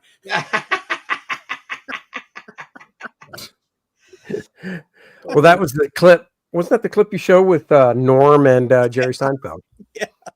Yeah. What made me think of it was that Frank Stallone just posted a clip from Kojak that had Sly in it. It was a pre-Rocky Kojak episode, and Sylvester Stallone was like really going off in it, you know, like yelling and stuff, and then finally Kojak slaps him down. Oh shit! I've never seen that. You're a bum, kid. Oh, I do not own it, and it is not available for purchase. Dang it! Yeah, I'm sure you can find it somewhere. Arnold was on an episode of Streets of San Francisco. Never seen that one either. I love watching stuff with these guys, you know, their first movies and TV appearances and stuff like that. Yeah. So, Anna, I was watching the $6 Million Man today with William Shatner. Shatner was in the $6 Million Man. Yeah, he plays an astronaut, right? Who comes back to Earth after being exposed to like this magnetic field, and it basically turns him into Gary. What was the character name from the second pilot, where No Man Has Gone Before? When he turns into that godlike character, you know, it's basically the same kind of plot. And then he can talk to dolphins, and he wants to bring the dolphin into space so that it can talk to these aliens. Get out of here! Yeah. God, the transformed man, right there for you. That is a great one. Wow. That had to have been like in some later season or something. So that almost sounds like a jump the shark type thing. No, it was season 1, episode 17, I think. Wow. I saw every one of those shows. Every episode I saw from like 2nd grade to like 5th grade or 6th grade, whenever it ran. Yeah. One of my buddies was over this summer, and we started watching some of those old classic ones, because there was the $6 Million Man, obviously. One of the episodes was the $7 Million Man, because they had made a guy after him who was stronger, faster, but a little crazy, because he was a race car driver. Yeah. His name wasn't his name Barney Miller or something? Yes, it was. Yeah, it was Barney Miller. That's awesome. Anna, here's how crazy. Remember that. Yeah. Anna, before you were born, way before you were born, there were TV shows, right? And if you missed the $7 Million Man, you like never got to see it again, right? No. If you missed that episode, maybe this summer they might have reruns, but we're all out in the summer. Or when Steve Austin fought Bigfoot. I mean, Yeah. that was the All thing, through man. When you time. went to school the next day, if you didn't see Bigfoot, Yeah. Oh no, that's a classic. Nobody can forget that one because it was Andre the Giant. First time. the Yeah, first then it time Dick was, Keel, yeah. right? Second Wait, time who was it the second Ted time? Cassidy. Ted Oh, Cassidy. Ted Cassidy it Yeah. was. Oh man, I don't even remember the second time. Holy crap! Don't spoil it for Anna, because I know she's Yeah, sorry. dying to see it. On the edge of my seat. You know what's funny about those shows is the pacing on them. They're so slow. I was watching this one where this guy, he pulls up to this gas station, right? And he's got to call somebody. So we watch him get out of the car and we watch him walk all the way across this gas station to get to the payphone. You know, you couldn't have him exit the car and then, cut to him picking up the phone. Yeah. You had to watch him walk all the way over and pick up the phone. And he makes his call and then he hangs up and walks back. Well, why didn't he park closer either? We've got a They didn't minute have enough 45 script to kill. For commercials. It's called padding the episode. That's right. Yeah, but the thing is, stuff still ended up on the cutting room floor. Yeah. That's the thing. So you're like, they let that nonsense be in the episode. What did they throw on the cutting room floor? That they thought was like all of George Takei's scenes, and he still hasn't gotten over it. Yeah. Well, I did bite the bullet this week. Joe, if you're out there, and Brian, they were really trying to get me to watch Strange New Worlds and get caught up and get my opinion on it. So I barreled down and watched all 7 episodes of Strange New Worlds. Poor bastard. Dude, I cannot get those 7 hours of my life back. And I have come to the realization that these writers know not only nothing of Star Trek, they don't understand what a Vulcan is. And if I get one more episode where they're singing and dancing or going into a holodeck that doesn't exist, I'm just going to shave my head bald because I can't take it anymore. Well, so Peaches watches it, and so I'll be going back and forth, and I heard them say something about the Gorn, and I'm like, oh, that's funny. They're not supposed to meet the Gorn. That's yet. right. Correct. They didn't know the Gorn existed. They didn't know what they look like. And then Spock is having some kind of hallucination about marrying Christine. And I'm like, they're dating or something and fighting. I'm like, this is so... Spock's on his 3rd girlfriend. They already broke up. I know. It's so retarded. They don't write about... Star Trek was great because they wrote about a concept. Here's a concept about the universe. Let's write an episode on it. These writers write an episode based on interrelationships and personal feelings between cast members. They do not know how to write any science fiction. It is horrible. My buddies are like, dude, they've got one episode that's actually pretty good. It's like the new version of the Doomsday Machine. And it was like, okay, that was okay. But then, since you guys haven't been watching it, they meet Trelane. Yep. They meet Trelane. And I'm like, wait a minute. And Q is the voice of his dad now. Right. And I'm it's all fan fiction is what it is. It is exactly. But here's the thing. Fan fiction is actually good most of the time. Yes. This is shit. Yeah. Yes. Well, It's fan fiction written by people that aren't fans. Yeah. They're just shoving stuff in there that makes no sense. Having Kirk's brother on there as a Starfleet officer when he was not in Starfleet. He was a science guy before he got killed in the first season, Sam Kirk. Yep. They never met the Gorn before. The fact that Christine Chapel is on this ship also, and Uhura. And it's like none of them were on the Enterprise back then. They were all young lieutenants that came on during Kirk's reign. And Scotty's doing so much with the engines, and he was in the holodeck episode and going, oh, this is great. And he's learning all this technology. And yet, remember when Scotty made an appearance in The Next Generation, and he's like, you have this technology? He goes, yeah, this is new, blah, blah. He goes, I don't think I could learn that technology. That is amazing. Because he had never seen it. Well, how could you not remember? Obviously, you just worked with it all the way back on the Enterprise. Come on. I mean, just honestly, watch Star Trek, read Star Trek, and then write. But no. Wow. Why don't they just bring back Finnegan? Jimmy Yeah. Ball, God. right? Have Finnegan, make him a hero. Always have a little Irish guy Jimmy in your boy. episode. Oh, Jimmy boy. Jimmy boy. Yeah, right? Finnegan. Oh my God. But then they did with Trelane. They at least, because I heard John Delancey's voice, and I'm like, oh.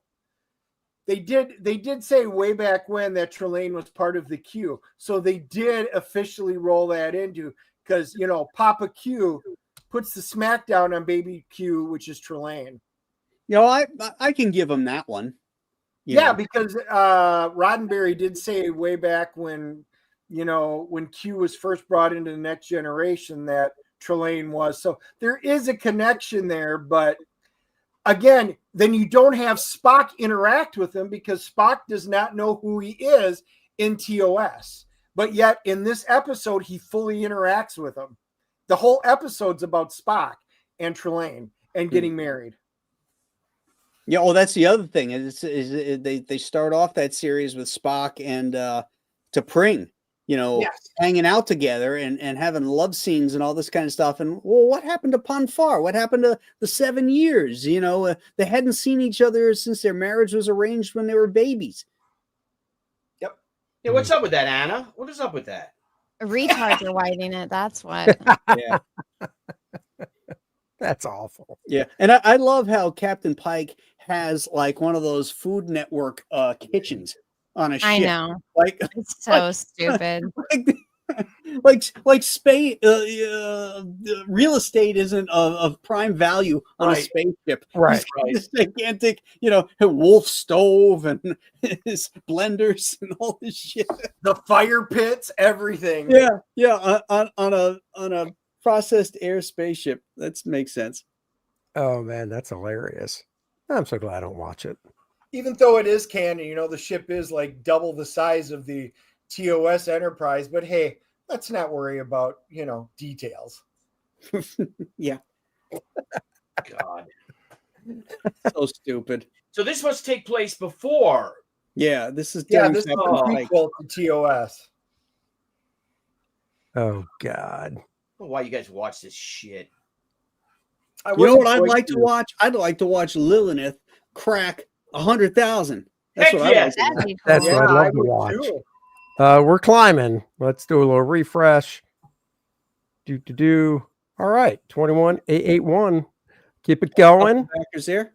That's right, guys. The new foil cover is included in Lilineth's big box. So if you already backed it, guess what? You're getting something added to the box. If you haven't yet, you are now saving more money because the value of that box is $200 and we're selling it for $140. So go ahead and get that. Check your emails. We did send out a secret tier link for everybody that has already backed the campaign. If you would like to get the brand new foil cover, you can get that for just $1 shipping. So it's like an add-on because you can't go back and adjust your orders. So check that out, guys. We've got lots of great stuff. Preview pages up. I've got pages in the queue that I'm working on that I need to get off to the colorist this week. And that's right. Peter Ma knows what's up. Get the newsprint edition. That is the limited edition book, limited to 150 copies, 100 available on the campaign, signed, numbered, printed on newsprint, colored in a totally different style to take you back to the 1970s. Oh, yeah. Oh, yeah. Uh, And wow. a great cover that I did my best to give you that 70s vibe only on this edition of the book. Marcus Kellegrew, thank you very much. Just back the newsprint version with the First Man add-on. Appreciate it there, big guy. Thanks, Marcus. That's right. Get yourself the calendar, shipping in December, so you will get it for next year. Kor-Drath calendar, limited to 50, 40 available on the campaign. Great art at the top. Some of your favorite characters' birthdays, some holidays, things like that we added on the calendar. It'll be a keepsake, not one of those ones. Every year I get a calendar from my air conditioning company. Thanks, guys. Save the paper. It usually goes right in the can. No offense. But not this one. You can add on the Lilineth minifigure, 2-inch size, 5-inch size. Kor-Drath figures are also available as add-ons too. The First Man returns explosive 90s glory drawn in a 90s style, kind of reminiscent of Mr. Rob Liefeld. And just a fun, action-packed story, brand new with First Man and Gang. So check that out as well. And Randy Howell for $5. Lilineth's box is for real men only. Oh, thanks for the $5, Randy. Women can get the box as well. It's okay. So there we have it. Go check it out. Having a good time working on the book. So 6 hours to go until the first 30 are wrapped up, guys. Oh, you know what? I haven't played the trailer. I think I'll do that.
There we go. All right. Just refresh it so we get back to the normal screen there. All right. 226 backers. And I gotta do math. $63 to 22 grand. So woohoo, let's do go. this. Come on, y'all. Nice.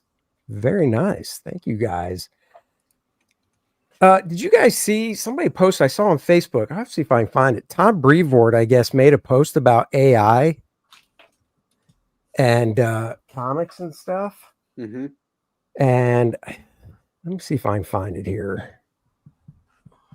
Because it is getting kind of I was playing around with the Google Gemini and just uploading a piece of black and white art and then giving it directions on how to color it and stuff. Mm-hmm. Really? Yeah, dude. It's kind of scary what it can Yeah, do. it is. If Tom is supporting AI or saying this is pretty cool, the Marvel book is coming out in 2026, all AI. Wow. That's well- a scary thought, dude. Yep. Imagine them lowering page rates. Well, yeah, that's right. You know, I remember talking to Mark Nelson about this, you know, Magic the Gathering. Hasbro fired all the concept artists and stuff, and they went straight AI for it. Yeah, so and all nobody your cared. Magic the Gathering is AI. Right? And the fans don't care. Nope, apparently not. Nope, they don't care. All right, let's see what he has to say. Now, like I said, I just briefly saw this before, not really read the full thing. So we will discover together if he is going for or against. Let me blow this up some. All right. Oh, I hate reading stuff. I feel like the teacher going, get up in front and read your book report, Smith. All right. There's obviously been a lot of concern about the impact that AI programs are going to have on the creative arts and how such programs remix and repurpose the works of other artists without credit or recompense. And these are all very sound arguments and matters that are going to need to be worked out. By that same token, the history of human innovation proves pretty conclusively that once something is discovered, all efforts to halt its further use are likely to be in vain.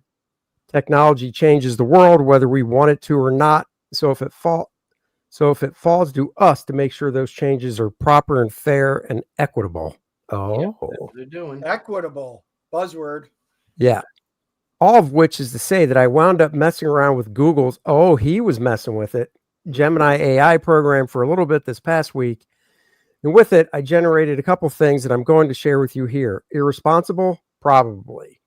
But for all that the software is undeniably dangerous, it's also pretty fun to use. And as this remains and will always remain a free feature, well, you get what you pay for.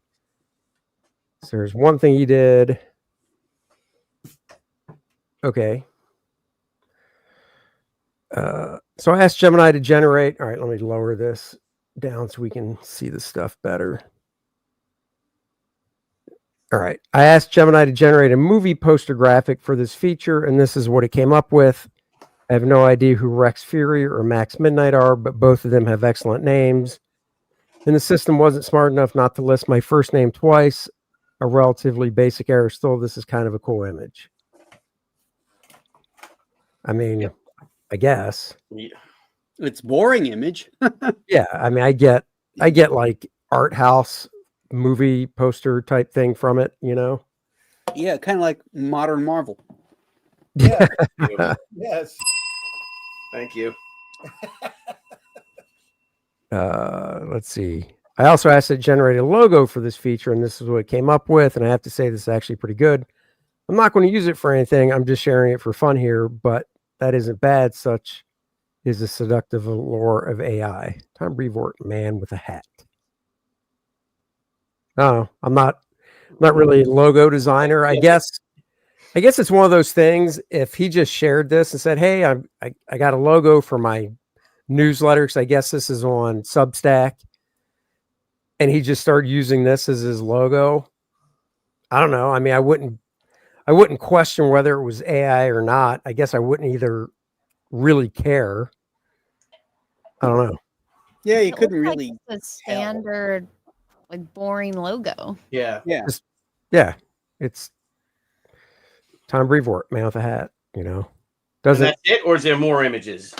No, we're seeing. Let's see. To answer this week's. I had thought about using Gemini AI to answer this week's reader questions as well, but when I put in the prompt, it told me that it was unable to write responses in the style of Tom Brevoort, so I'm still irreplaceable, it seems. Okay. Or you,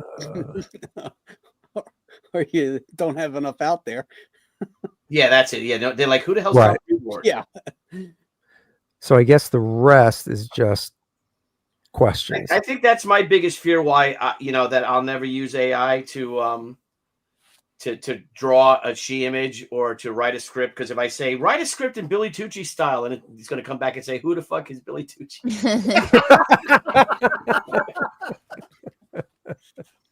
Well, the one thing that Brevoort is right about is about technology. It's neither good nor bad. It's all how it's used. You know, if you're going to take AI and replace everything, well, then that's bad. But if you use AI as a tool, the same way that when Photoshop was introduced, that you use Photoshop as a tool to get to the end result that you want, like use it for an inspirational thing, like AI. Like, okay, I suck drawing rocket ships or fantasy sci-fi spaceships, right? So I need one in an alien style, so I could put those prompts in and it could spit out a bunch of different things, and I could say, okay, I like this, and then I could draw something based upon the shapes that it gives out without copying it. So you can use AI as a design element for furthering your own creativity and opening your eyes to avenues that perhaps you don't look at. I can completely see AI as a tool that way. Right. And it's, this is a commercial business we're in. We're not paid by the hour. And like you said, the old way, you could say, before using AI, like you described, Graham, would be to basically make kind of like a reference board. You go, okay, I need to make up a spaceship. All right, let me start looking for images of like 1950 style spaceships. Right. So you find a bunch of those that you like and you save those to like a Pinterest or whatever. And then you're like, all right, let me find some modern tech. And you could spend like an hour or more just looking up all that stuff. Exactly. Whereas now with AI, right, you could pop in a description of what you're looking for and it'll spit out, as many images as you want. So you could probably say, give me 4, give me 5, whatever. Right. Within 2 minutes, well, less than that. And then you could go, okay, cool. I now have a jumping off point, a springboard to do my own design from and incorporate. So it's a time saver for sure. Yeah. Yeah, absolutely. Wow. I think it's great for artists, but where I think the danger comes from is from publishers or agencies and stuff that will bypass the artist and just, use it themselves, in some slapdash way. Yeah, because what constitutes an artist? You could be Don Draper, like in 2020 circa 2026. Don Draper doesn't need the art department to do his idea, right? So who are you to tell Don Draper he's not an artist? All of a sudden, all these people are going to become artists because they physically can't create. It's not going to matter. It's sad but true, and that's why I like being old and and having this, just being, very conservative in the old ways and digging the old stuff. And because I'm just like, wow. Because Starlin isn't Starlin's new book all AI? No, I don't know. Art and I stuff? don't know about that. No, I mean, as far as I know, Jim's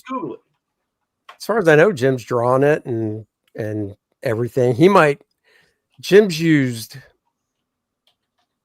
I think, in some stuff, I don't know about Dreadstar, but I think in maybe some other creator-owned stuff, he might have used kind of like Kirby did back in the day, pulling photographs to pop in as backgrounds and stuff. Yeah. There it is. So he could possibly, this is the first I've heard of that with what you said, Billy, but he could possibly be trying stuff like that where it's like, create this abstract, whatever space, outer space scene that has like different types of galaxies, whatever, and then popping that in maybe.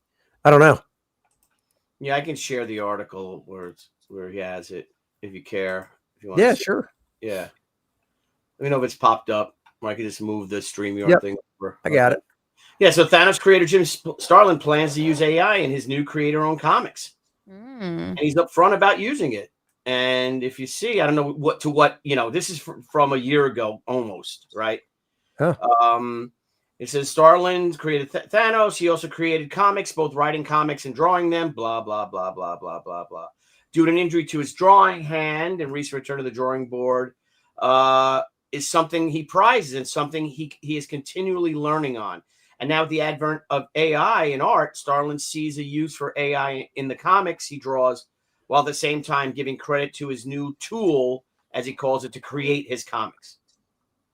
I'm looking forward to seeing where it works itself into, because it's going to be a tool, Starlin says.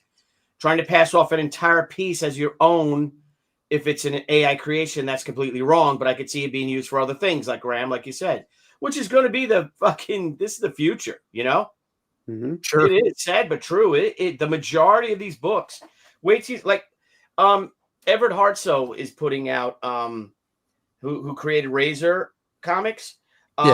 His new books are like all AI art on Kickstarter and stuff. And he has he has several different, and you could see it. I'll find it. And he's got several different accounts, because I don't think Kickstarter allows you to do a second campaign if your first one hasn't been fulfilled or completed at least. I don't know about if it's completely fulfilled, but he's you got to see all his covers are all AI. His art's all AI in it. Wow. But it says he plans to give credit where credit is due when he uses AI in his art, and note which pages used AI aids. So you think about it. What if you do, Jim Starlin, like a lot of people have, you Graham, Andy, you have a big library of books. Like, I don't know how many comic book pages you guys have drawn. Mm-hmm. And what if you put in, or if you put into your computer, or you add into one of these AI programs, say a dozen pages, your favorite pages, and then say, okay, now create a page with Graham Nolan's art with using, the Shinu though. So you throw in the Shinu. So you just throw the Shinu in. Make me a new Shinu comic. This one takes place though in 1941, and the Shinu goes against Nazi spies who've landed. Who are going to try to kill the president when he visits, Buffalo, New York, or something like that. And it could make it, fucking nuts. Yeah, that's the scary part about it. Yeah. And it's going to happen. It's definitely going to happen. It's not there yet. There's a lot of stuff that's still. Yeah, and you'll see if I do the Everett Hartso Kickstarter, Everett Hartso. All right, while you're doing that, let me grab a couple of super chats here. AC presents. I'm looking forward to reviewing Lilineth. Mint, thank you very much. Mint Salad, $2. Thank you. Randy Howell, $5. Lilineth prefers her artist directly work on her with his hands. She does. Thanks, Randy. Appreciate that. Thanks, Randy. Appreciate it. Okay. Let's see. Here we go. I'll share that, Billy. Yep. So this is it. So this is his from Saturn She Fell, #2, spicy sci-fi. And Everett's a cool guy. But this is not his art at all. No, that looks like AI. It's all AI. Yeah. Yeah, That's the cover. what it is. Let's see continuity pages. Yeah.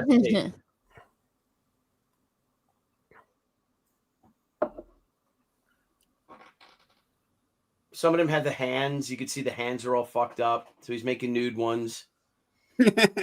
Yeah, shows tits so that you don't look at the hands. Yeah. That's right. I will distract you. Yeah. Pay no attention to the six-fingered Yeah, so you woman. got this one here. See this hand here. You got This. It's the reverse. The chick's like, hey, my tits are right here. yeah. Keep But looking yeah, here. there's no interior art. So I mean, look at this hand. See, Right. look at that. One, two. This finger doesn't even come from anywhere. See, look. Right. Yeah. Comes It's from- tiny too. And look Yeah. at that palm thing. It's like there's AI a bony gonna protrusion coming out of that palm. Yeah.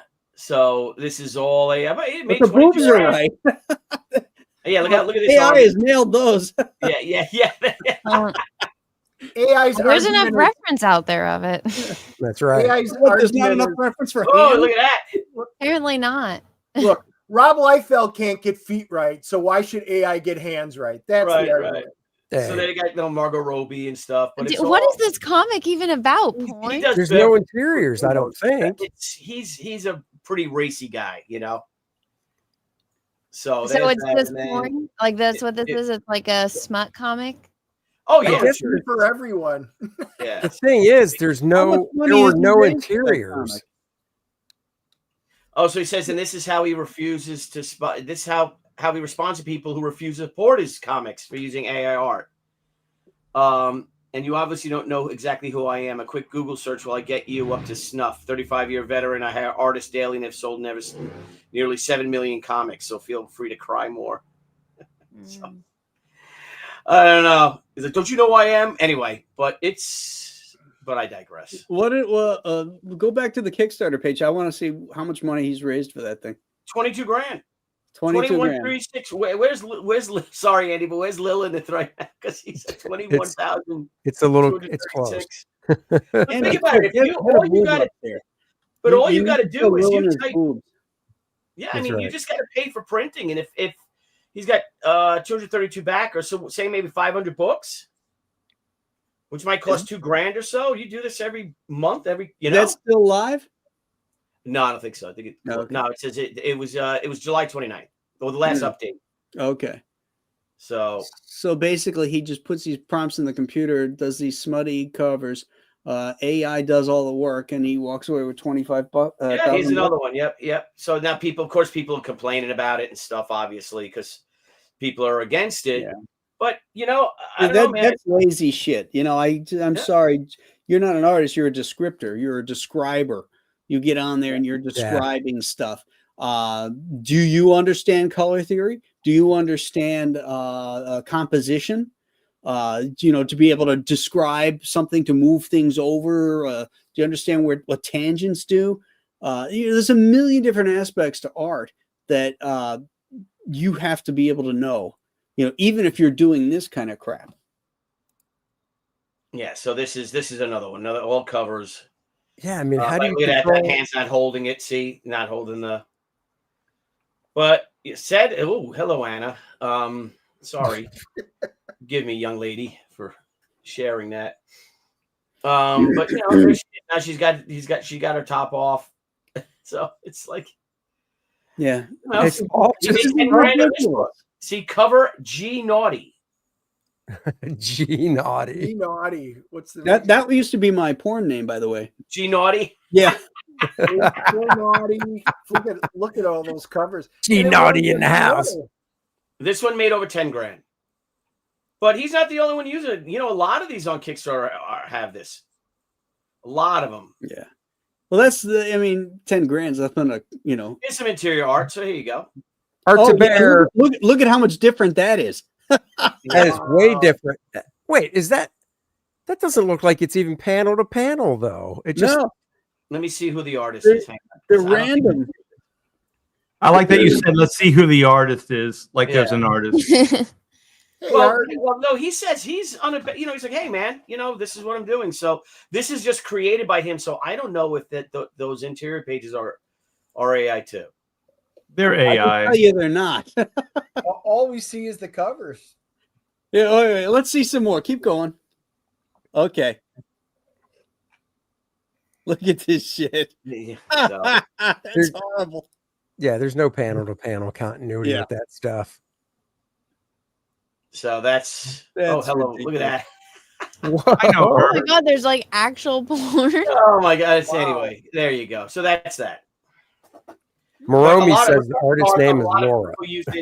Using AI a lot. Well, you know what? This is just the tip of the iceberg, man. I'll tell you, there's going to be a lot of Hollywood people that are going to be out of work very, very soon. Yeah.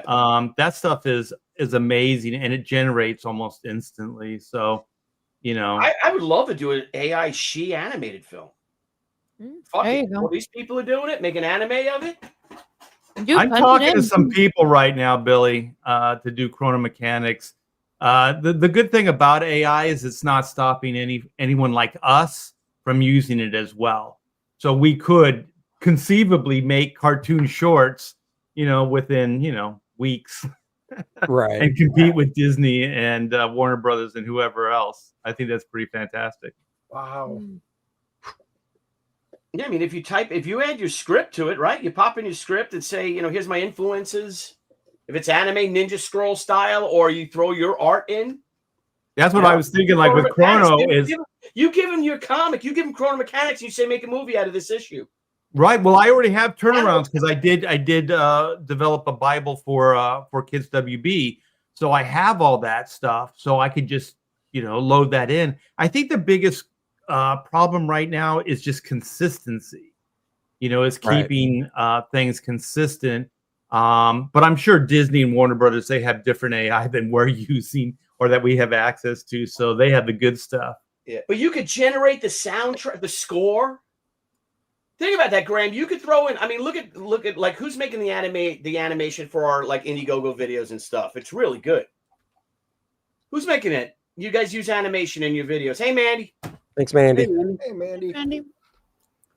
Who's good stuff has been doing mine lately. Yeah, he did ours. Yeah, I got to talk to him. But you could make that. You could make a film on like the Shinu, Graham. You could throw the Shinu in and make a freaking movie and sell it to people. It's a 90-minute film on Shinu 1977. Well, have you guys seen those AI videos where it's like, here would be this movie that was made during the 1950s? Yes. I kind of like those. Yeah. I want to watch, I actually want to watch these movies more than any of the movies that have come out in the past decade. Yeah. They have like the weird like Marvel ones. They have like old vintage actors. Like I forget who they got for like Tony Stark, and it seems to really fit whatever they're doing. So yeah, let's do that. I'm going to make a New Hope. I'm going to remake a New Hope with Jan Michael Vincent as Luke Skywalker. There you go. There you go. And just pop him in over. Get Kurt Russell as Han Solo. Yeah, you could do Kurt Russell's Han Solo and Jan Michael Vincent. Yeah. I remember I was doing a live stream. We were talking about stuff like this, and somebody in the live stream was like, you're going to do this art? You're going to go all AI? And I go, well, no, I don't have to because I can draw. Right. Yeah. Exactly. Yeah. Would you ever do a comic book like this? It's like, why? I can do a comic book. I can draw it myself. Christopher Walken is hot soul. No, thank you. We need more cowbell. Yeah. That's right. Yeah, that was from the what you call it, Saturday Night Live, right? SNL, yeah. Yeah. You never It was, heard of Lily and Blue Frog? Oyster With Will Cult. Ferrell. Blue Oyster Cult. Yeah, yeah. It's the ship. It's a ship that did the Kessel Run in It 12 must have been 12 parsecs or whatever. The line is. It's the ship that did the Kessel Run. It's the Oh my God! project. You have Jack Lemmon as Greedo. Jack Lemmon. Hey, Andy, catch up for me. Where are you at on the campaign? Oh yeah, hold on a second here. Add to it. Apparently we've gotten a few new backers, so let's hit refresh. All right, hit over 22, 330 backers, $20,150. Thank you guys so much. Art, you just joined. We have a new foil cover we've added to the campaign. So people can get the foil cover. If you've already backed the campaign, check your email, check your spam folder. We sent out a secret tier link to everybody that has backed the campaign up until I downloaded that email list at about 6 o'clock tonight, and sent you guys a secret link to where you can get this foil cover for $5 less than what it's here, and $1 shipping. So just add it to your or just back it as a new thing, and the shipping will only be $1. So is that as an add-on? Is that how you're doing that? Yeah, it's like an add-on. So I just sent the email to all the people that backed the campaign as of 6 o'clock tonight. So what are you guys waiting for, man? So they can go do that. And then, of course, it's up as its own perk now as well. And it has all the other add-ons, all the other perk levels have. So you can get different books if you want more than just the foil cover as well. And it also now is included in Lilineth's beautiful box at no extra cost to you guys. So if you've already backed the box, you're getting it. And if you haven't backed it yet, you're getting even more bang for your buck. So there you go. I'm not even gonna make a joke. There was a lot of jokes. I know. Stepped all over in that one, but I'm not gonna do it. I'm gonna be a good boy. Hey, congratulations, man! I think you've already what about $2,000 worth of business tonight? Getting there, yeah. So it's going good. Very excited. Getting some more pages off to the colors this week. So looking forward to do that. That's when it feels real to me, is when the colors come back. Yeah. So I don't know about you guys, but when I finish inking a page and scanning it, it's still not real yet, because it's like, okay, that's nice. But when the colors come back, then it's like, that's real. When the lettering comes back is when it's real to me. Yeah. I hear you. I like the black and white stuff. So to me, that's always final. Like, I'm like, yeah, it's done. It's done. It's done. Over with. So let's see. Somebody. But the coloring always does bring a new dimension to it. So I'm always eager to see what the colorist brings back. It usually pluses it in a way that I couldn't imagine. Yep. So, are you still using Parai? Is that it? No. This is Christopher Lightwood. He is Tartan Ninja on X. Oh, Tartan Ninja. Okay. Yep. He's doing the coloring on it. So, and then Kor-Drath, the main book, is Nanjan Jambiri. So he was part of that studio. What is it? Dream something Studios? Yeah, right? Yeah. He's the one that really stands out. But I think he's part of that studio too. Yeah. Yeah, I think so. So all good guys. So get yourself the calendar, of course. Shipping in December, has all the important dates of all the bros that I drew inside the book, has their birthdays listed on the calendar. Some of the other characters.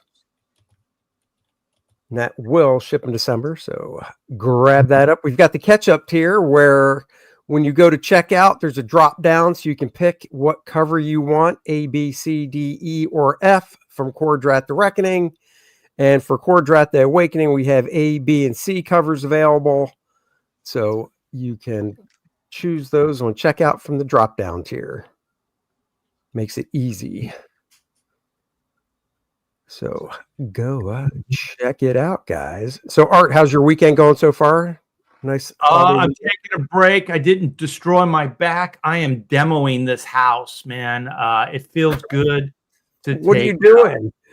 I just tore out everything in the guest bathroom. So the vanity, the backsplashes, the baseboards, part of the floor. And so all the backsplash in the kitchen, well, not all of it, but most of it's demoed. All the baseboards, parts of the flooring.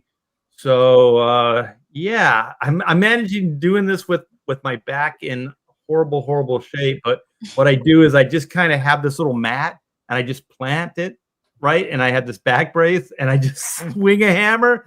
And use my pry bar, and man, I'm kicking. So you're doing the demo. You're not doing the reinstall of all the new stuff. I'm going to do the reinstall in the guest bath, but I'm not doing the kitchen. No, that's way too much. You're going to do all the flooring and all that crap, huh? In the guest room, right. Yeah, in the guest bath, yeah. So that's no problem. I've done stuff like that before, but that granite that stuff's heavy, man. I had to have a neighbor come in and help me take the countertop off. But and then just to make it seem worse for me, he did it with one hand. Like I kind of arced it so I could break it, and so then he just grabbed it. He let the gravity come down, and he just grabbed it with one hand. You know where the sink opening, and he just walked it out. And I was like, "You son of a bitch." Wow. And then you have to try to save face, right? You have to go, well, there was a time when I could do that myself. Back in my day. Younger. He's got to be younger than you. If he's your age, then there's no saving face. Oh, no, he's like half my age. Oh, well, see, then there's your out right there. Yeah. Exactly. Yeah. So wait, so I'm so curious because we reinstalled a vanity in our guest bath a few years ago, and I was like, I'm never doing this again. This is a pain in the ass. That's why people are professionals and get paid to do this.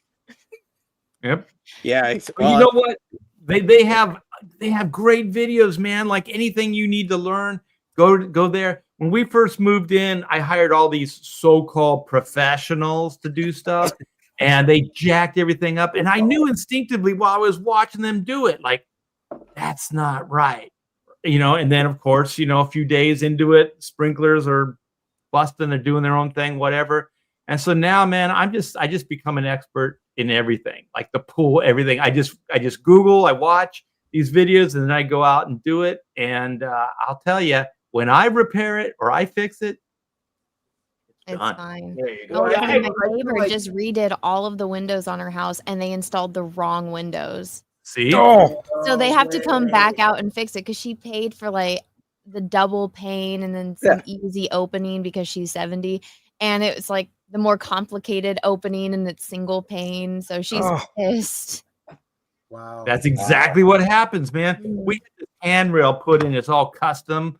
And they're putting it in. They drilled it into the wall. Boom! They hit the main water line that comes from the hot water heaters down the wall. My bathroom was filled with water. And then on top of that, I'm going, go turn off the main. He's like, I don't know where the main is. I don't know anything. I go, we've only been in this house for a month. I don't know where anything is either. So then I had to figure it out. I went out to the street. I turned off the main, and I'm like, what good are you, man? Wow.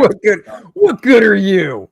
Really? My father-in-law is a carpenter, and so him and Peaches, when we first moved in, they tore out the walls. So they opened up our house, so it's an open floor plan now. They just redid our roof, and then they're planning an add-on. So I'm just like, I don't contribute anything to that. I'm like, I'll just watch the baby and the dogs. You boys go do boy things.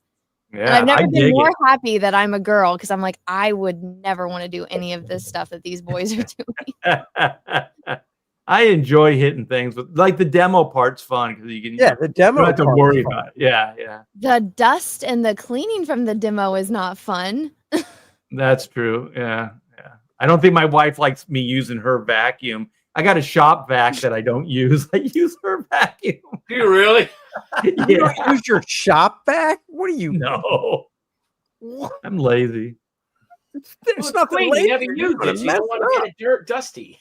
Yeah. I just don't want to go out in the garage. It's hot out there. Actually, my dad bought me before he passed this great wet dry vac. I really should break it out. Tribute to my dad. Yeah, you can't take it with you, Art. What I'm gonna try my damnedest. What are you putting? So I am very curious because bathrooms, just like kitchens, they're not that easy to do. So does your guest bath have a tub in it now or just a shower? It doesn't have either. It's just a toilet and a sink. Oh, so you're not adding any of that stuff. You're just okay. No, So you're just redoing the vanity. Are you getting a new toilet? Yeah, but the vanity is one of those built-ins, so the wall isn't finished behind it. There's no flooring under it and stuff like that. So I have to kind of repair the wall a little bit, or actually just kind of put in the wall because below it's not finished or anything. But that's not that difficult. And then we're gonna do a freestanding sink. Oh, that's okay. That's where it really becomes harder because like when we redid the vanity in our bathroom, the wall behind it wasn't totally finished either, but the one we got was larger, so we didn't really have to do anything. Yeah, this one you're going to be able to see the wall because it's not going to go all the way to the wall and stuff. So you're going to see on the sides and things. So, you got to step it up, I guess. You get the heavy flush toilet where they show them videos. They just shove it full of stuff, hit flush. It just goes right out. I want to get one of those bidets, man. I want to. Oh my God. I got that during a white elephant thing, and I've never been more disappointed in a gift before. Wait, how did you get that as a white elephant thing? Wow. I mean, did you just get the attachment that goes onto the existing toilet? Yeah, like you just add it on into like the toilet hose thing. That water is not supposed to go up there, in my opinion. I don't want my ass squirted. Doesn't it depend on how close you put it and like? Yeah, I haven't messed with it, but I was gonna like find out where it was from and return it. And Peaches installed it while I wasn't home. I was like, "You got to be kidding me!" And I know he doesn't use it because there's like dust on it because I won't touch it. There's like the little buttons on the side. I'm like, neither of us used it. I could have gotten $100 back or at least a gift card. But now we have this stupid thing attached to our. You want to hear like the sweetest yet like kind of insulting story? Okay, so I hurt my back this time last week. So all early this week I couldn't even get out of bed, right? So I guess my wife shared with our daughter that Amanda, she lives in California, and so she's like, "Oh, Dad can't wipe his own butt." Oh, no way. Why would she sent me one of those? I guess what you have, it's like those ones that hook, right? It's like a retrofit to the toilet, and then I'm like, how the hell am I gonna hook this thing up? I can't even bend over. Oh my God! Because you have to get in there, you got to hook it to the water main and all that other stuff, and I'm like, how the hell am I gonna install this thing? I can't even bend over. So it's still in the box. But isn't that sweet? Just hook up a power washer to it. Just I know, bend over, put the power washer up. You know what, Graham? I was this close to just walking out in the backyard and have my wife hose me down. Oh my God! Dad's using the bedpan. Spread the cheeks, buddy. What's that? Spread the old cheeks. Yeah, exactly. Yeah, clean it out good. Yeah, just like the French people do with those bidets. So wait, I'm assuming we all have, because it's 2025, showers that have the handheld that you can take off, right? Yeah. It's safe to say we all have that in one of our showers at least. You can squeeze it out between your legs. Yeah. So I'm the only one that uses that to clean the undercarriage. Is that what I'm hearing? Because you know I it's don't have detachable. one. I and only it, have one in the guest shower. oh well, it's your house. You can use the guest No, shower. I use mine regularly, Andy. Yeah, Billy and I like a clean undercarriage. That's what I'm I use hearing. clean undercarriage. Yeah, indeed. Yeah. Yeah, Andy, if my you're gonna shit go don't through the stink. car wash, you got to get the suds everywhere. Exactly. You also got to get the suds out, or And, you're going to chafe. I'll tell you, the best bidets where we've tried in any of the countries we've been to, it's been Korea. Korea's the bomb. It is the perfect stream with the perfect amount of everything and the perfect drying. You literally don't need to do a thing. Is this real? We're on a comic book closeout and we're giving reviews of bidets. Yeah, of course. Apparently, Well, yeah. if I install one, it's going to have a heater. It's going to have one of those heaters. Man. It's got to have the heater. Yeah, cold water, that would be terrible. That'd wake you up in the morning, right? Ah. Exactly. Hey, well, I mean, come on. The cold plunge is a real thing. Wakes you up, gets you invigorated for the day. So I'm a cold plunger, man. I like in the winter being in the hot tub and then just jumping in the freezing cold pool. Oh, my baby's awake. I gotta go. But then all right, Anna. Thanks. Bye-bye. You don't do that, Art. Get out of here. No, I do it. Yeah. I thought, wait, you don't cover your pool in the winter? I guess you don't have to where you live, do you? No, it does freeze and it does snow here occasionally. So I'll just run the system. The first year here, I drained it. That was a pain in the ass. If you just run the system, it's fine. Yeah. You got an in-ground? Yeah. Yeah. Yeah. Yeah. As long as you run it, as long as they won't freeze, the pipes won't freeze. Sorry, I had to share this. I'm sorry. I know you're gonna pop it up right away because of the whole bidet thing. But Magic Johnson spotted donating blood to kids at a Make-A-Wish hospital. Oh God, no! Wow. Is this real? Yeah. Well, that photo. Oh, ain't it's real not unless true. it's a I'm midget. sorry. It's not true. Sorry. Oh well. That photo does look weird. Like that guy wasn't in proportion with like Yeah, the Magic guy Johnson taking looked like his blood looked like a midget. yeah. Good Lord. Oh my God. That is no.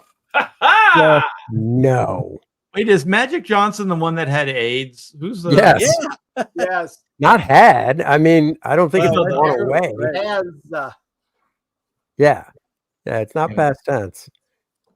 It is still has. So. Remember when AIDS were candies or dietary candy? Yep. No. Yep. What are you talking about? What the hell are you talking about?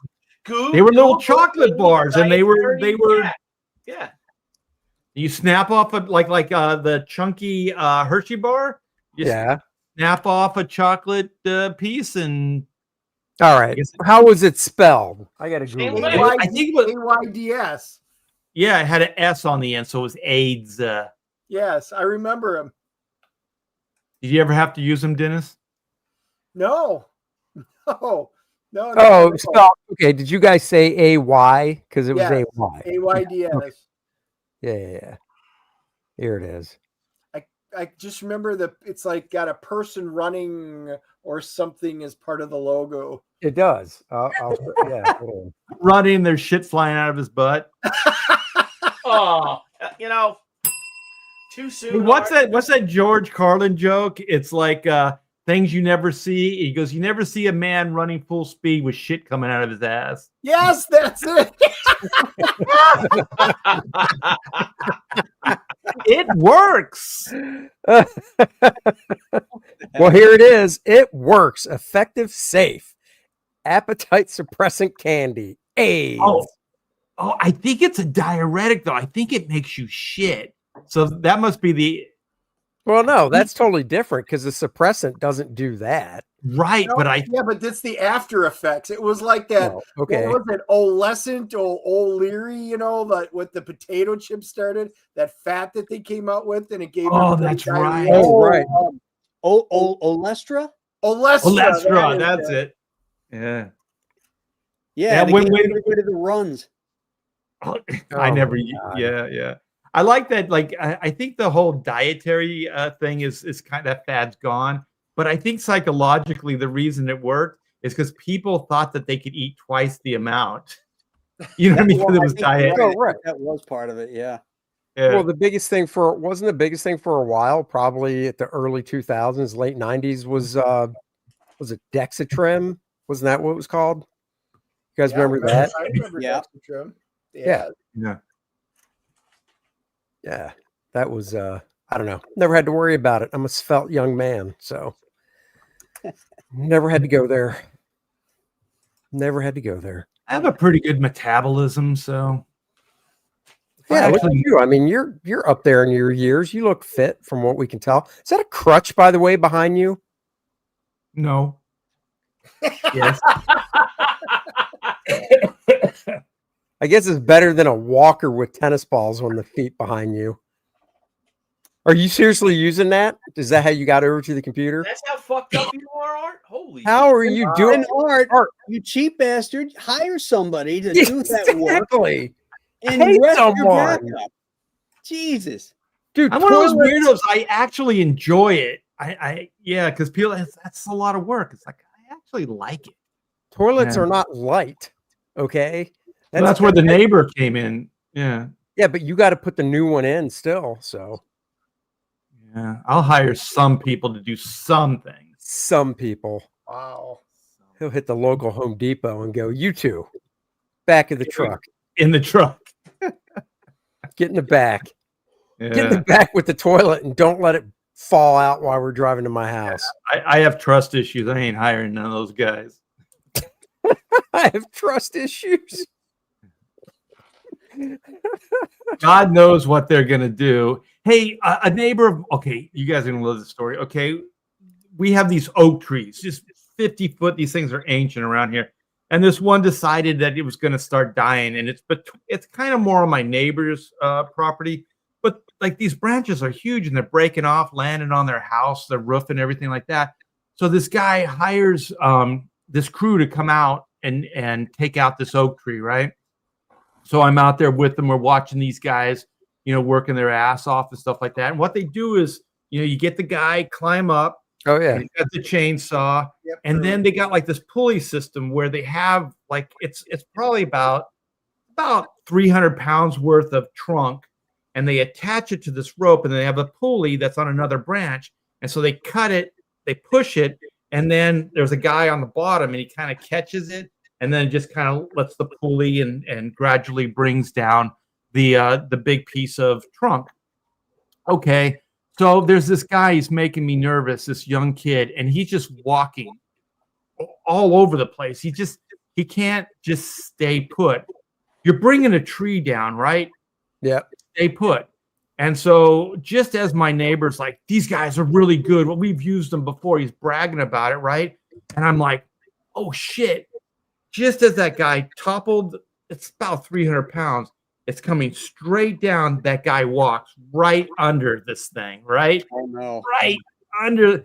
And this thing's coming right down. That old guy is just like, whoa. He's pulling back the rope. Man, I came this close to seeing somebody die. That would have crushed that guy. 300 pounds at least coming down like 40 feet, 30 feet. Oh, my God. That would have made the Final Destination 7. What's that, Billy? So that would have set you back too on your schedule. That's right. Yeah, it would have slowed down production. Yeah. I just thought it was hilarious. The guy's bragging about, oh yeah, these guys are really good, man. We've used them before. And I'm like, that guy almost died. We almost watched that guy die. It's crazy. Yeah. Oh my God. All right, hold on here. Hey, how many of those newsprint editions you got left, Chief? Yeah. So let's just find out. Let's get rid of them all. I would love to. Hold on. Come on. Let's go. Okay, here we go. Wrong one. Boop. There we go. We have officially where are we at? 65 out of 100. 35 newsprint editions left to go, guys. Limited edition. Once they're out, they are out the door. Signed and numbered. Comes with a certificate of authenticity. So grab it now. Get your official Lilineth newsprint edition. How many throwback people are comic. watching right now, Andy? We got 384 people watching. 384. All we need is 35 of you to order one of these things, one of these editions. That's right. A great collectible to have in your possession. The exact same book, except stapled newsprint, and the interiors will be flat colored with just the subtle type of effects that they were able to do back in the 70s and 80s. So, could I just there you suggest go. to everybody that's going to buy one of these to buy two? And that Yeah. way you buy one for yourself, and then you take that second one and you really crumple the shit out of it, and then you mail it to Aaron. Yes. So I will give you his address. Or if you back this it looks campaign, you have. distressed, but you send the really distressed one to Aaron. That's Yeah. right. That's right. I think it'll break his heart. It probably That's the will. plan. It would. Corey Landis, thank you His very mind much. would be blown if all of a sudden 30 of these things show up. Can you Show up at his imagine house. 30 of these things showing up all beaten up? Oh my gosh, you guys should do it. If that's a great prank. Yeah. That For a would whole be a month. So for a sweet whole thought. month, you guys could prank Aaron Lepresti. Yeah. So, guys, we're at 333 backers now, $22,382. So, thank you guys very much. Really appreciate it. That's right. You need to keep, Randy says, you need to keep an extra copy in the bathroom. Paul Taylor says only crumple it after you slab it. No, you crumple it and then get it slabbed. So, it's like a And then it'll drive 2.5. him crazy because he can't get to it. Right. You send Aaron a 2.5 event. You send Aaron anything that's not a 9.6. Right. Will drive him crazy. So, Yeah. Yeah. Hey, how about those retro ads? Where are you getting those from? I saw ads in the book. So there's a couple schools that we're going to do. That one that's shown here is a real ad that I just scanned from. This is what I like about the facsimile editions that have been done recently by either company is they have all the original ads. So they're high quality. So I scanned a few in, and I'm either going to redo the text on them, or, I mean, they're ads that are like 50 years old. These companies aren't even around anymore. I'm sure I could probably just print it the way it is and just put a little small text disclaimer at the bottom, saying not a real ad. So don't send money. Right, exactly. And we have a new guest. It's Dandy Dan Lawless. Hello, Dan. Hello, Daniel. Big Dan in the house.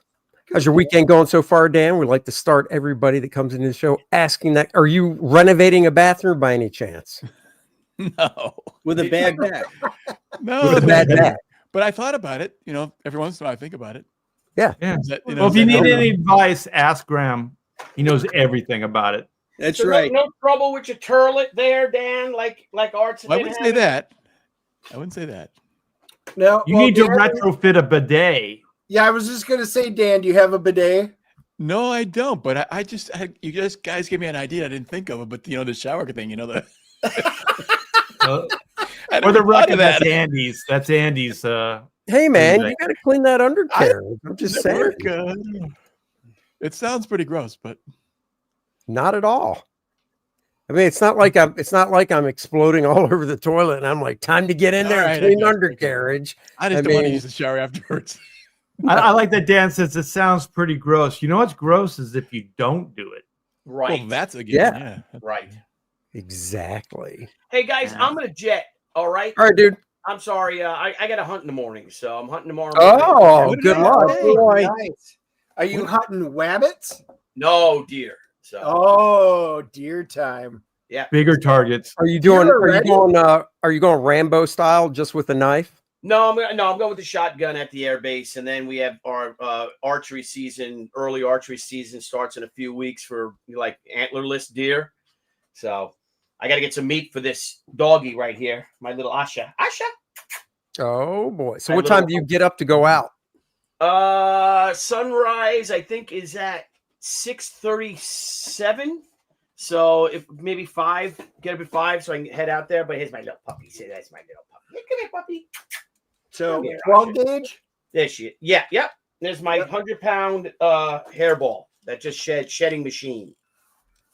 So I'm gonna jam. But look what I found. Can I show you something I found real quick? Of course. Before I leave, and then I won't bother anybody anymore. Can I go big on me? Not true. Yeah, hold on. It is true. There we go. There you go. So What you got? remember we were talking about like using AI, maybe like flat files or something like that. You know, it's almost like a tool, a reference. Oh yeah. Going to my old flat file I have in a closet here. Look what I found from Cindy Crawford. Look at this. Oh wow. February 1989. February 1989. Sport, their swimsuit issue. Wow. Yeah. Look at that, huh? Yeah. And it says, you know, showcasing the elite women of sport, but of course they put Cindy Crawford on the cover. But look at the ad on the back. Those were the days, huh? Oh yeah. The Marlboro. It says smoking causes lung cancer, heart disease, emphysema, and may complicate pregnancy. And guys are like, yeah, what does it? That's right. Smoke them if you got them. Look at And that was 1989. 89, February 89. What a dish. There's no disclaimer on her though. No. Causes what? No, causes. Here you go, buddy. I'll let you read that while you're full screen. Wow. No. Wow. You know, you gotta open the book for those. Got that slick, finish. You can wipe it off. You know? You can't open the book. Well, that said, and now that I checked it, this is a pristine copy. So I'll see you guys later. That's right. I've got nothing to do. See you I later. did. You gotta go defile it and then put it in the bidet. Yeah. Clean it up. Hey, good Clean luck. it off. Come on, 34 away. Let's get these. Let's sell out of all these books tonight. That'd be great. And you guys will have a great night. Thanks, All Billy. right, Have see a you good later. one. All right, Billy. 2 days because Billy. we're starting to get. I know I've been kind of slagging on that, but we'll talk, Dan, about the Rand cover, the amazing Rand cover you did. Oh yeah. Whenever you want to reveal Yeah. that. All right, guys. Ooh. Talk to you later. Bye-bye. Later. Good night. Billy. Good hunting. God. I swear, I'm getting so old. Billy's like the cover early dance for cover. Like what cover? like I did a cover. I forgot I did a cover. I was gonna say, so it's already done, huh? I mean, just for a second. It was just a second, but I was just like, duh, you know. Well, I can't wait till he finally shows it. So, Yeah, it's pretty cool. I think. Anyways.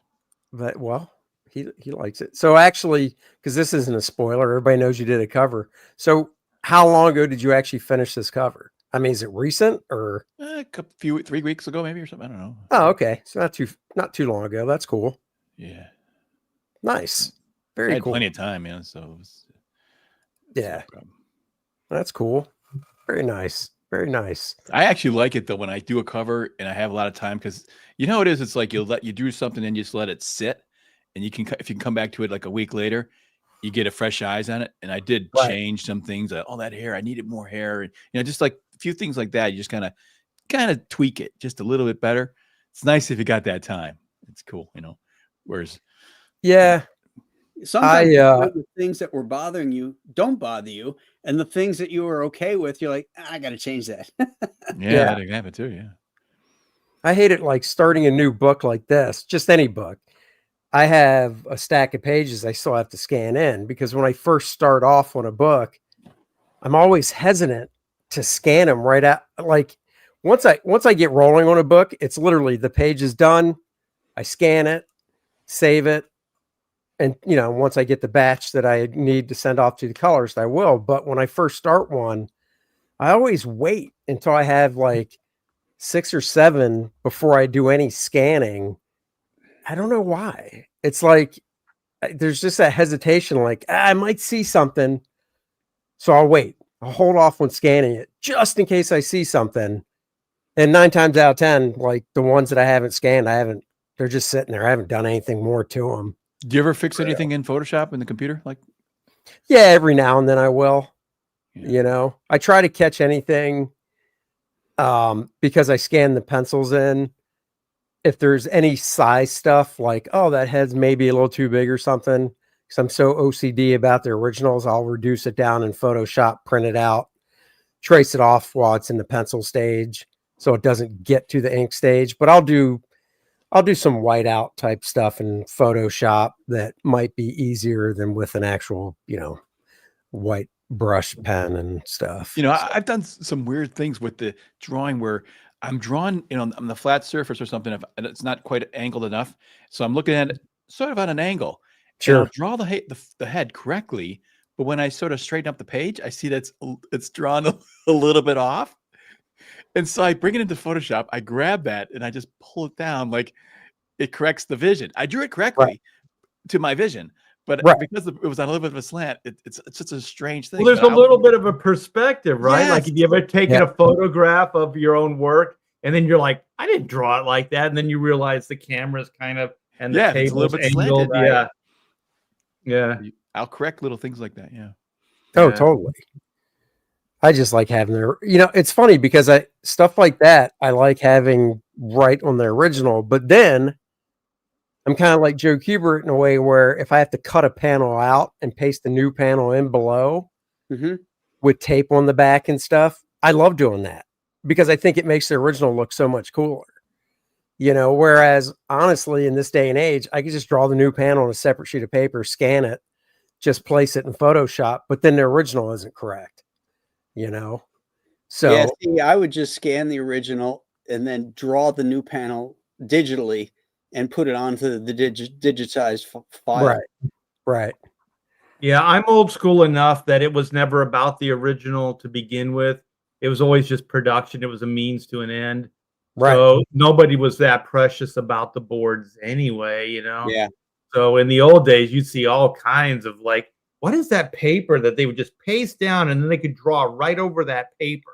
Like sometimes those old boards, you'd see like an entire figure that would have some kind of paper, glued down, and then they would just draw right over it. It was like a patch, but it was on the actual board. Yeah. Marvel, you remember Marvel used to have, and I know this was back art in the early 90s, 80s, because I had some of it. They would have Marvel paper that said for paste ups only, right? At the bottom of the paper, it said for paste ups only. Really? And it had the same bordering and everything. But the quality of the paper it wasn't the same as the normal stock. And I'm like, I wouldn't want to draw on this because I've drawn on it before. And I'm like, this stuff is crap. I don't know why you would even do it. Is it thinner? No, it's still Bristol. It just literally says for paste up only. It's funny because where is it? Hold on. I don't even know why they would do it. It doesn't seem to make any sense that I can think of. Hold on, let me see if I can. You ever get originals back, and then they, the ones that they glued the words to, the word bubbles, and then the word bubbles come off. Yeah. You gotta got art sitting out there with. They gotta like try to figure out where the words went. See if you can find the comic. Yeah, and sometimes that stuff would, because of the glue or whatever, it would kind of like yellow and get weird. So I backed this last year and I just got it. It just came, the X-Men art of Andy Kubert. Ooh, by the way, great hardcover book.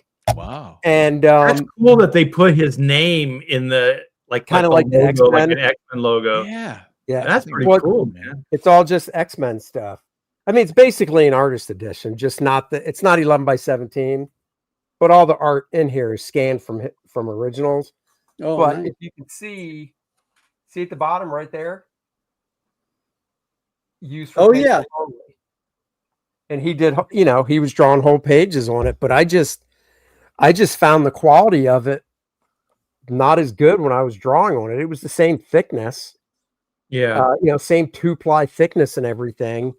Thickness, but I mean, the surface was it what you're not used to? Was it kind of, did it rip out? Yeah, the surface was just different enough to where, when I got because for those watching that don't know, Marvel and DC will send out, to this day, they still send out paper if you work, traditionally to their artist that has all their logo shit on it and stuff. Yeah, I still got some of that. There was a time when Marvel had a really, really bad batch of paper.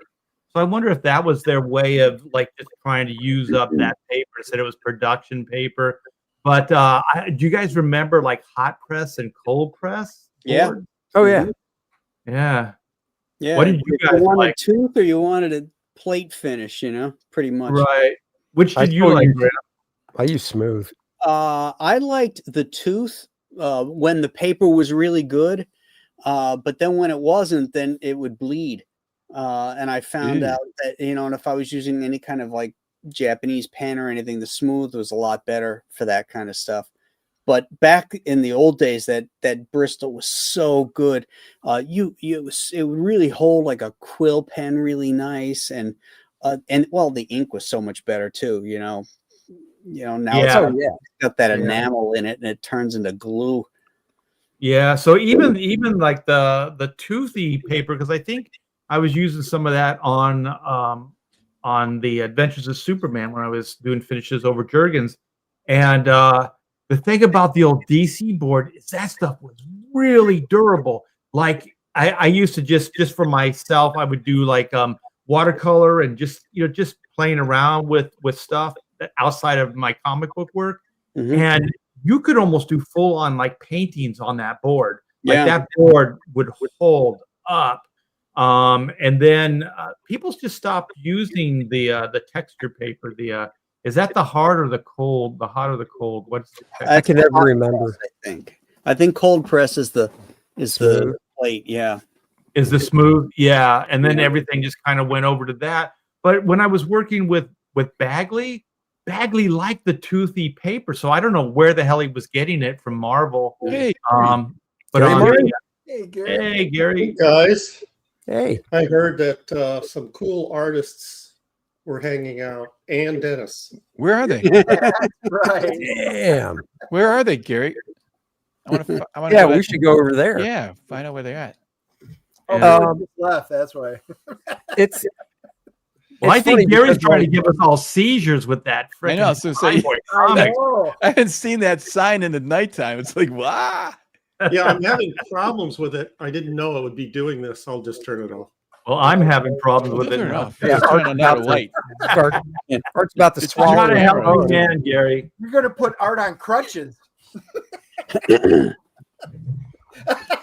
Oh, too late. Now the toothy. You're talking about paper. Keep going. The first job I did for DC, they sent me the toothier paper, and I was just struggling with that stuff. It's great to pencil on, though. No, I couldn't back in deal the with it. day, No, that's what I was doing. I was pencil. I couldn't. You guys, back in the day, could you use your own paper if you wanted to, or they require you to? Yeah, you could use your own. You could use your own. Okay. Yeah, you're sending it in, so they're going to stamp the back of it anyway. Yeah.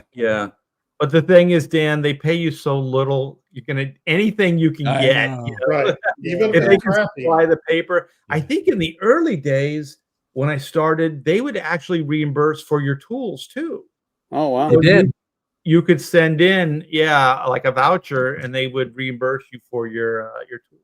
Dude, if you nobody ever told me that. if you Really? lived in the city, and you went into like Marvel, I don't know about DC, but I know for Marvel because Brad Vincado was a Raider, and then after he started doing freelance full time, he still lived proximity to be able to go up to Marvel and stuff, on a weekly basis. And he could just go. If you lived in the city, you just go right to their supply cabinet, and they had brushes and pen points and crap like that you could take as well. You weren't supposed to do that. He just told you could.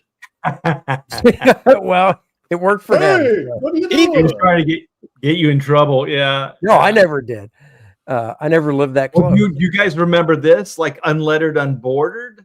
Like you got paid well, more. You guys, if you inked your own work, you would actually get a little. What was it? Like $5 on. I think it was $5 for ruling borders. Right. It might have been 10 for unlettered pages. Yeah, it was something. I think it equaled about $8. Okay. I remember 7. That you would get, and then Marvel figured, we're losing money. You know what we should do? These people are so evil. They were like, let's just give everybody a raise, and then we're going to take the unlettered and unbordered fees out of it. So then they gave everybody $5 more, but they were paying out $8, so they were saving $3, per page. Wow. Didn't they in the very beginning, when you had to do your own scanning and stuff, did they not give a little bump for that or no? Bump for what? When you first had to start doing your own scanning and stuff? No. I was there. Just real quick, my scanning story with Marvel is David Bogart decided he was going to try to save Marvel some money. So he contacted me because we were doing volume, and I was working on all their top books. So they're like, well, I know art can make this work. So that's when they were trying to go digital, right? They were trying to get people to scan, send stuff in, and things like that. And I had already had some run-ins with Marvel with some coloring. I had like a little bit of a color house, and that's when they still had kind of like dial up and things. So it could take all night to send them something, right? Oh, so I remember I was talking to David, and I said, yeah, I'm flattered that you want to work with me in the studio. So let's try to make it work. And I said, one, we need some kind of tech support, because right now it can take us all night to send something to you. So that's got to change. And also for me to do this extra work, I'm going to need compensated. And he's like, extra work? I go, scanning, formatting, stuff like that. That could be like 20 minutes, half hour, whatever. And I said, time is always money. So in a half hour, I could ink a panel, right? So this is costing me money, so I should be compensated. He goes, and then I said, well, he was kind of like walking that line. And then I said, you're doing this to save money, right? Because then you're going to be able to take Federal Express out of the equation. And he goes, it's still too early to figure out if we're going to save money or not. Oh, and I said, are you kidding me? I said, you're going to save a shit ton of money instantly. Really? It had to be $34, $35 just for a package for FedEx. Easy. Yes. Oh, totally. Yeah. And sometimes when I was working on the X books, because everything was late, we had to go priority. So priority could be like $100 or close to that, per box. And that could be just like a page or two, That's two shipments. The penciler's not sending to the inker, and the inker is not sending to the That's publisher. right. So yeah, you get it two ways. And so then he's like, well, are you going to do it or not? And I said, well, I got to think about it. And I said, I'll get back to you tomorrow. And he goes, what's there to think about? I said, I got to contact some other inkers and find out, what they think about this. He goes, you don't need to do that. You don't need to do that. And I go, well, I'm going to do that. And I called Scott Hanna. I called everybody, but I called Scott Hanna. And Scott Hanna said, we don't even have high-speed dial-up here where I live. You know what I mean? That's how early on this stuff was. Yeah. And so, and then original artwork sales, so now there's this Blue Line thing that's happening. So you got your pencils, you got your ink version. What's the original? That's right. You don't have to send the originals to the company anymore. So that's another, right. months before they send it back to you. I mean, yeah, they're saving a ton of money, probably $1 million a year, I would imagine, because that's a major expense. So anyways, I called him the next morning and I said, I appreciate, the offer and stuff like that is very flattering, but without extra money. And I told him all the gripes, that the other inkers told me. And I said, I have to pass. And then he goes, okay. And so a week later, I was fired from Marvel and asked or told that I would never work there again. No way. Really? Wow. Yep. Oh. Yep. Yeah, editors really hate it when freelancers talk to each other. Yeah, they do. I didn't know how badly they didn't like it. Yeah. So wow. Hey, I never all that is taken care of by crowdfunding. All those problems. Yes. Wow.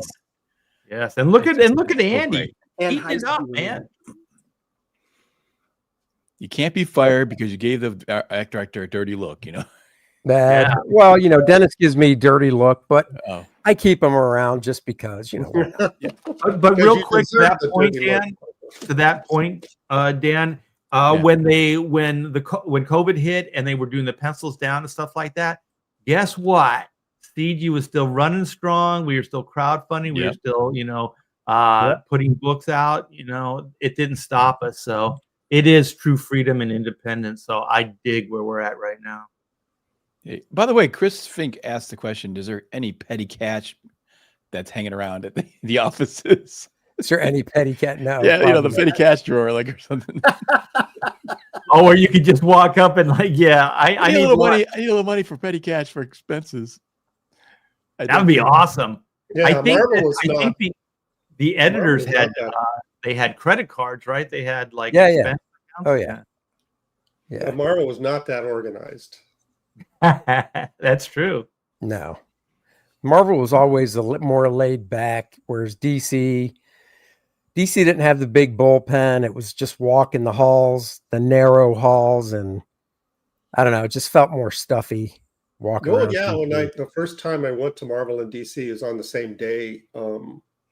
Terry Austin took me there. That was my ticket to the Inner Sanctum was Terry Austin's coattails, and he told me that what to expect. That he said DC's very uptight. He says I don't know why. My guess is because their sales are in the toilet. This was in early 80s. And he said, and Marvel's, completely the opposite. They're very loose. So just expect different atmospheres. So we went to DC first, and it was like a library. Yeah. And editors and staff were wearing suits and ties. It was very quiet, and when you pass somebody in the hall, they almost whispered to each other. It was weird. Hey, do you guys And then remember when we got to Marvel, jeans and t-shirts, people were yelling down the halls. They were shooting, darts at each other with dart guns. And I mean, it was a completely opposite. Well, one's uptown and one's like midtown or downtown. Right. So yeah, Marvel was in DC the publisher's row. The and DC office was in the Warner uptown. Communication building, which is at Rockefeller Plaza. Yeah. So that's very corporate. And the remember- Marvel building, it was on Madison Avenue. It was a dump. I mean, I was really disappointed at how run down it was. It was like, this is a house of ideas. See, my experience was different. I thought DC felt like a business. And if you knew Ruthie, who sat in the front desk, she was your way in and out of that place. And it was so great, man. If you showed up and she knew you, she let you right back in the hallway. And then you could just walk through DC, knock on doors. It was great. When I went up to Marvel, it felt, as you said, loose and kind of disorienting. It didn't seem like anybody knew what the hell they were doing. Or what anybody else was doing for that matter. So personally, I liked, and this is early 1980s, 83, 84. I liked the atmosphere at DC better back then. I did too, because there was Dick Giordano and Pat Bass. Yeah. Oh, that was great. I was lucky. I got it at the tail end. So I remember Ruth at the front desk. And you're right. If she knew you, same thing. You just walk up. She just lets you back in, whatever. She was great. I got along with Pat Bastian really well. She was really nice. I like Pat. Yeah. Yeah. Yeah. I had to call Pat once because I got a really nice royalty check and I had a new puppy and the dog actually ate the royalty check. No. And I had to call Pat up and say, "You're and actually tell her that." Yeah, he said, my dog ate my check. And yeah, sure. And she laughed and she goes, "I know it's true because nobody would make that story." Exactly. Hey, do you guys remember? I want to know if I'm remembering this right, because I went to interview at DC, just brought my portfolio one time, somewhere in 80, somewhere between 84 and 87, somewhere like that. And they had a statue of Clark Kent, I think it was, in the lobby. Reading the had newspaper that for years. Yeah. Okay, so I'm remembering that correctly. Okay, good. Yeah, it was right in the lobby area. Yep. Yeah. Well, that does gaudy red hair too, right? I think I interviewed with Sal Amendola, maybe, or something like that. Yep. Sal was the new talent coordinator.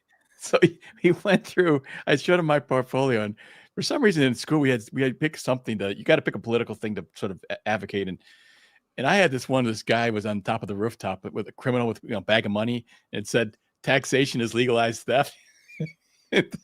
Oh. The interview was going okay until he saw that. Yeah. He goes, do you believe that? I'm like, I don't know, maybe. And it sort of ended quickly after that. Yes, He said something that like, was definitely of the left persuasion. Dan goes, what answer gets me the job? Yeah, he said basically, well, he was really nice. He just said, keep going. I was still in school. Stay in school. You're doing good. Just you're not quite ready yet.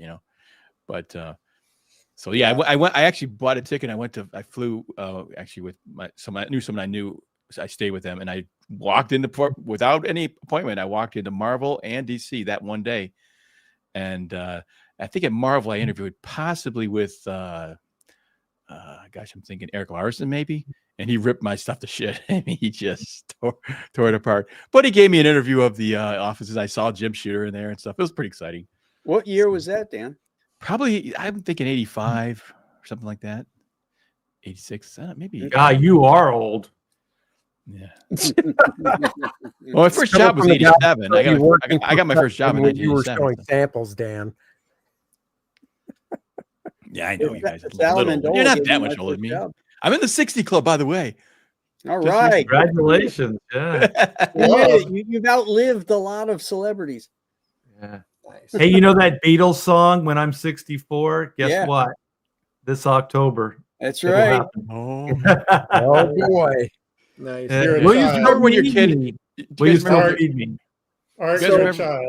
Guys, I got a bolt for lease for a little while. My wife had her knee replaced and she's got complications. And my daughter was here covering for me while I came up. So I have to go down and take care of her. So if I can hop back on, I will. But if not, thank you all for coming on. I really do appreciate it.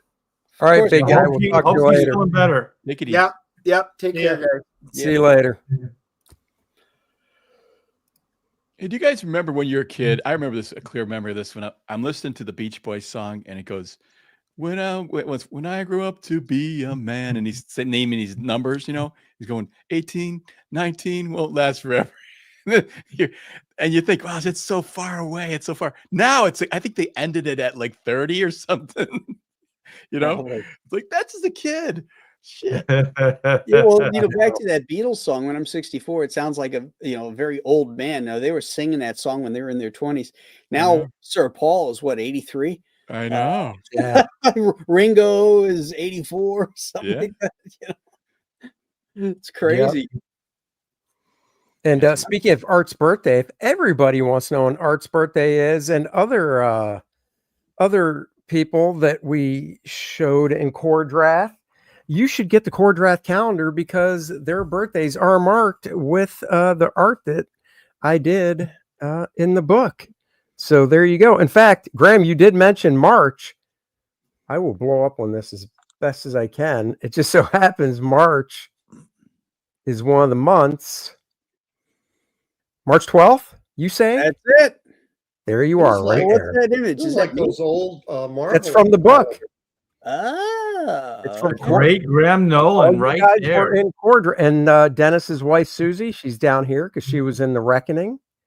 Okay. So, well, guys, now you know it's March 12th, and that's quite a few months away. It gives you time to save up because I need a Fantastic Four number 5 for my birthday. So there you go. You want cash?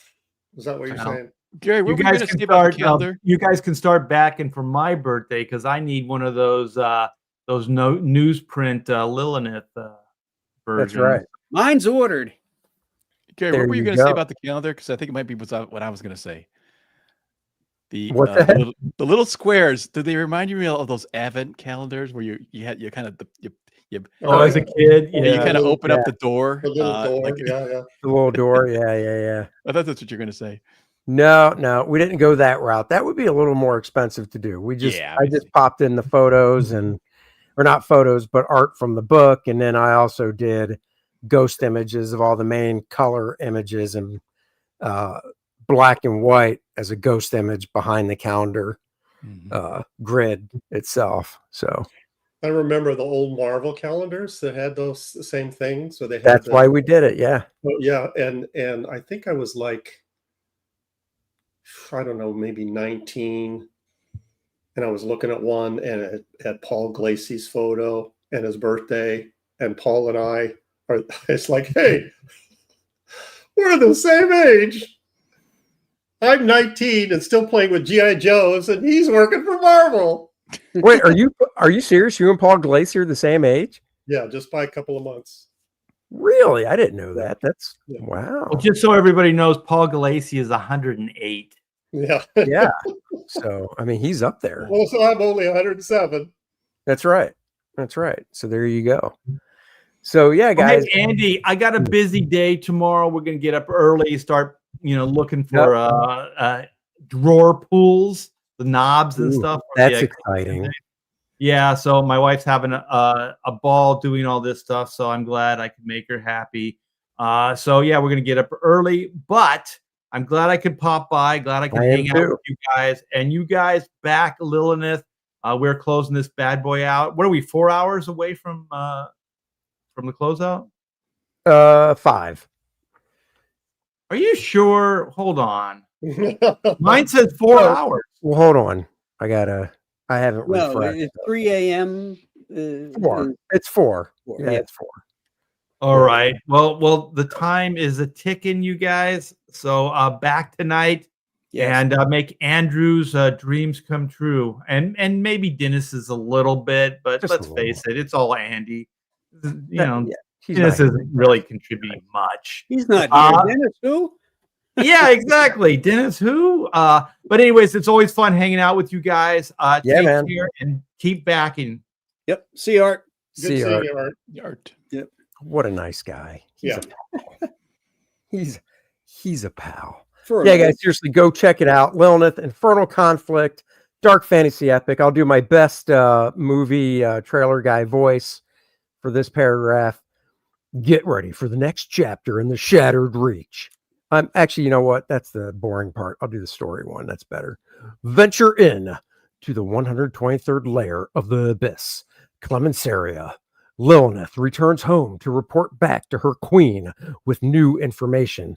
But how did Lilineth get to be assigned to the Shattered Reach? This is the story of how a new threat emerged. Vexarion, ruler of Layer 124, sought to enslave their female cousins. Lilineth's mission is clear.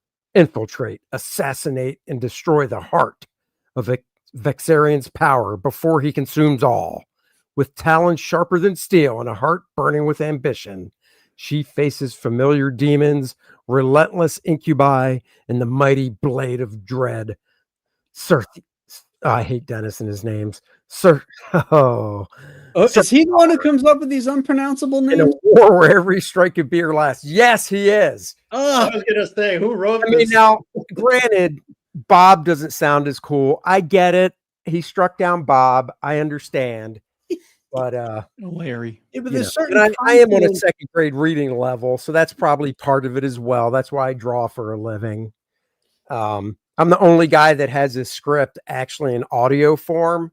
For those that don't realize, I just press a button so I get to hear Dennis go, page this, page 1, panel, blah, blah, blah, and reads it out to me. So, Well, But you can also take your script and most computers have a speech, Oh, that's true. I could just do that.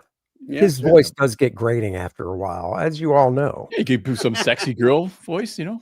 That's true. I have found that there are a large percentage of creative people, especially artists, that have learning disabilities in one form or another.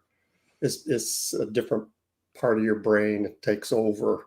And so to compensate, you create ways around it as opposed to dealing with it. Mhm. And that's part of the creative process. It's like, for me,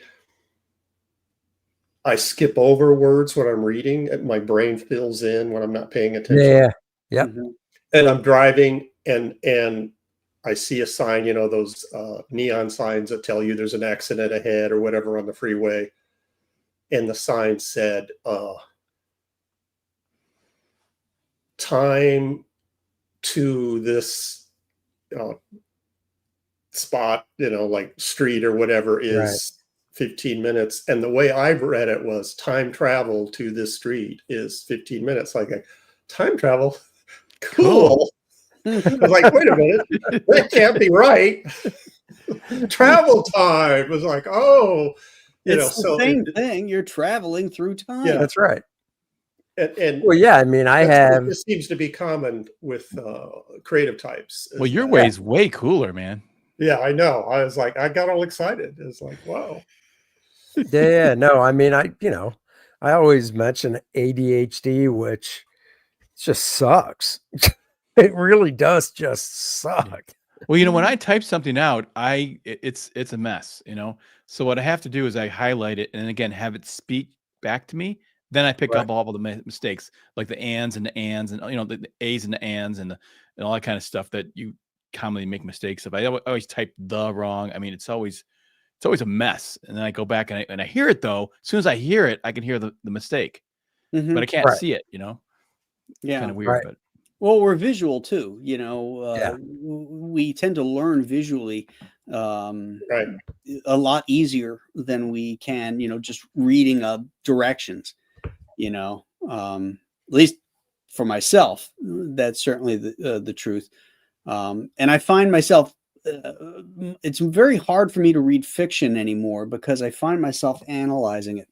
And I was talking to Mark Miller about this too. And he said, yeah, when you are a writer and you read fiction and you work in fiction, so when you're reading it, my mind wanders. If they're but I could read historical stuff and be really focused in on it because I'm not wondering, well, why did he do this? Well, this is why, because it happened. In fiction, it's like the author will take you down this road, and then I'll think, well, this is not a good way. I would do it this way. I would, I would change this. You find holes in the logic, and then I'm trying to do it better or figure out why he did that, or I'm just criticizing, saying this sucks. So yeah, I find it, and I love to read fiction too. But the only time I can do it is like vacation, when my mind is unplugged and I'm dedicating the whole day to reading, like sitting out at a dock or at the beach with my book, and then I'm all in. You're not on a schedule. You can just take your time and. Yeah, and my eyes aren't beat up from like staring at a computer screen or drawing all day or writing all day. My mind is a lot freer and I can just focus in on it. So, man, I'm Andy. I'm getting hammered in the chat with I see jokes. I am getting crushed. Oh wow. Pay no attention, I say. Pay no attention.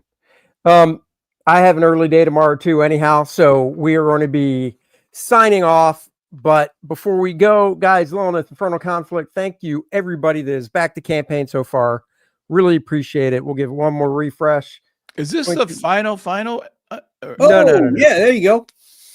Got another bump. Thank you guys so much. This was the first 30. Okay, 30. David Brohawk, Bessus the King, Andy, and his mighty chat. Sell. Take Andy over the top. Thank you very much, Dave. Really appreciate that. Guys, everybody in the chat, share out the link on your social media platforms. And don't just post the link, say something about it, so that it's not white noise. If you like Andy's stuff, just share that out and just say, hey man, Andy's a great guy and he's got this.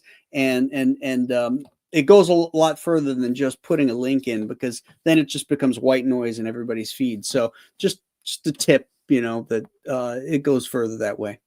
There you go. Thank you very much. Definitely. So yeah, just in closing, we added for this 30-day, we added the foil cover, which if you back the box, the foil cover is now included in it.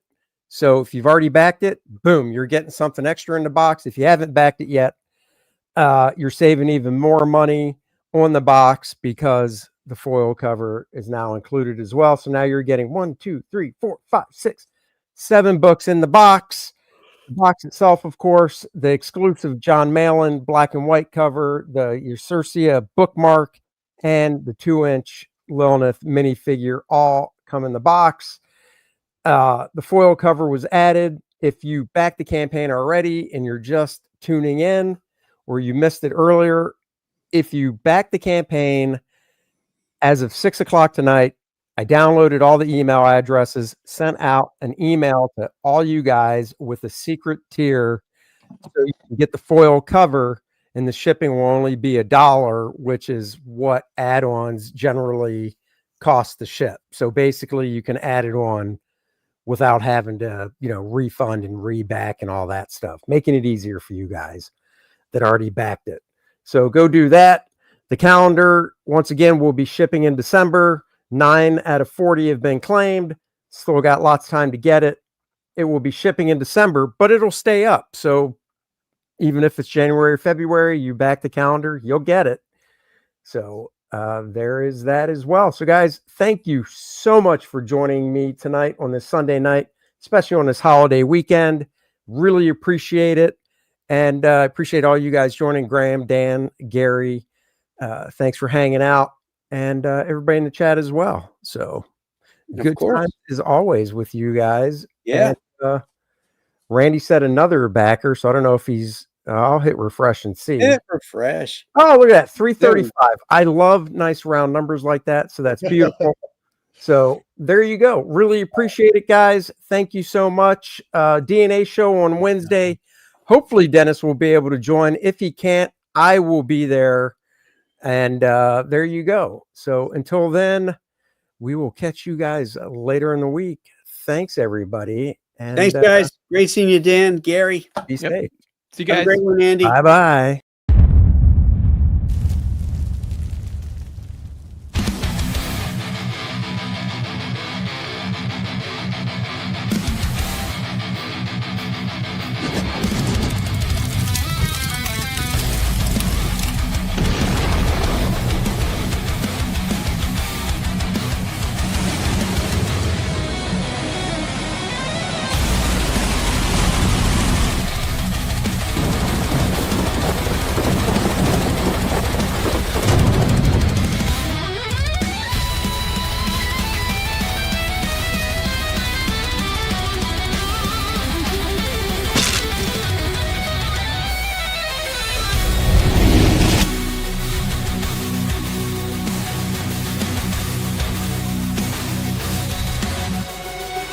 Thank you.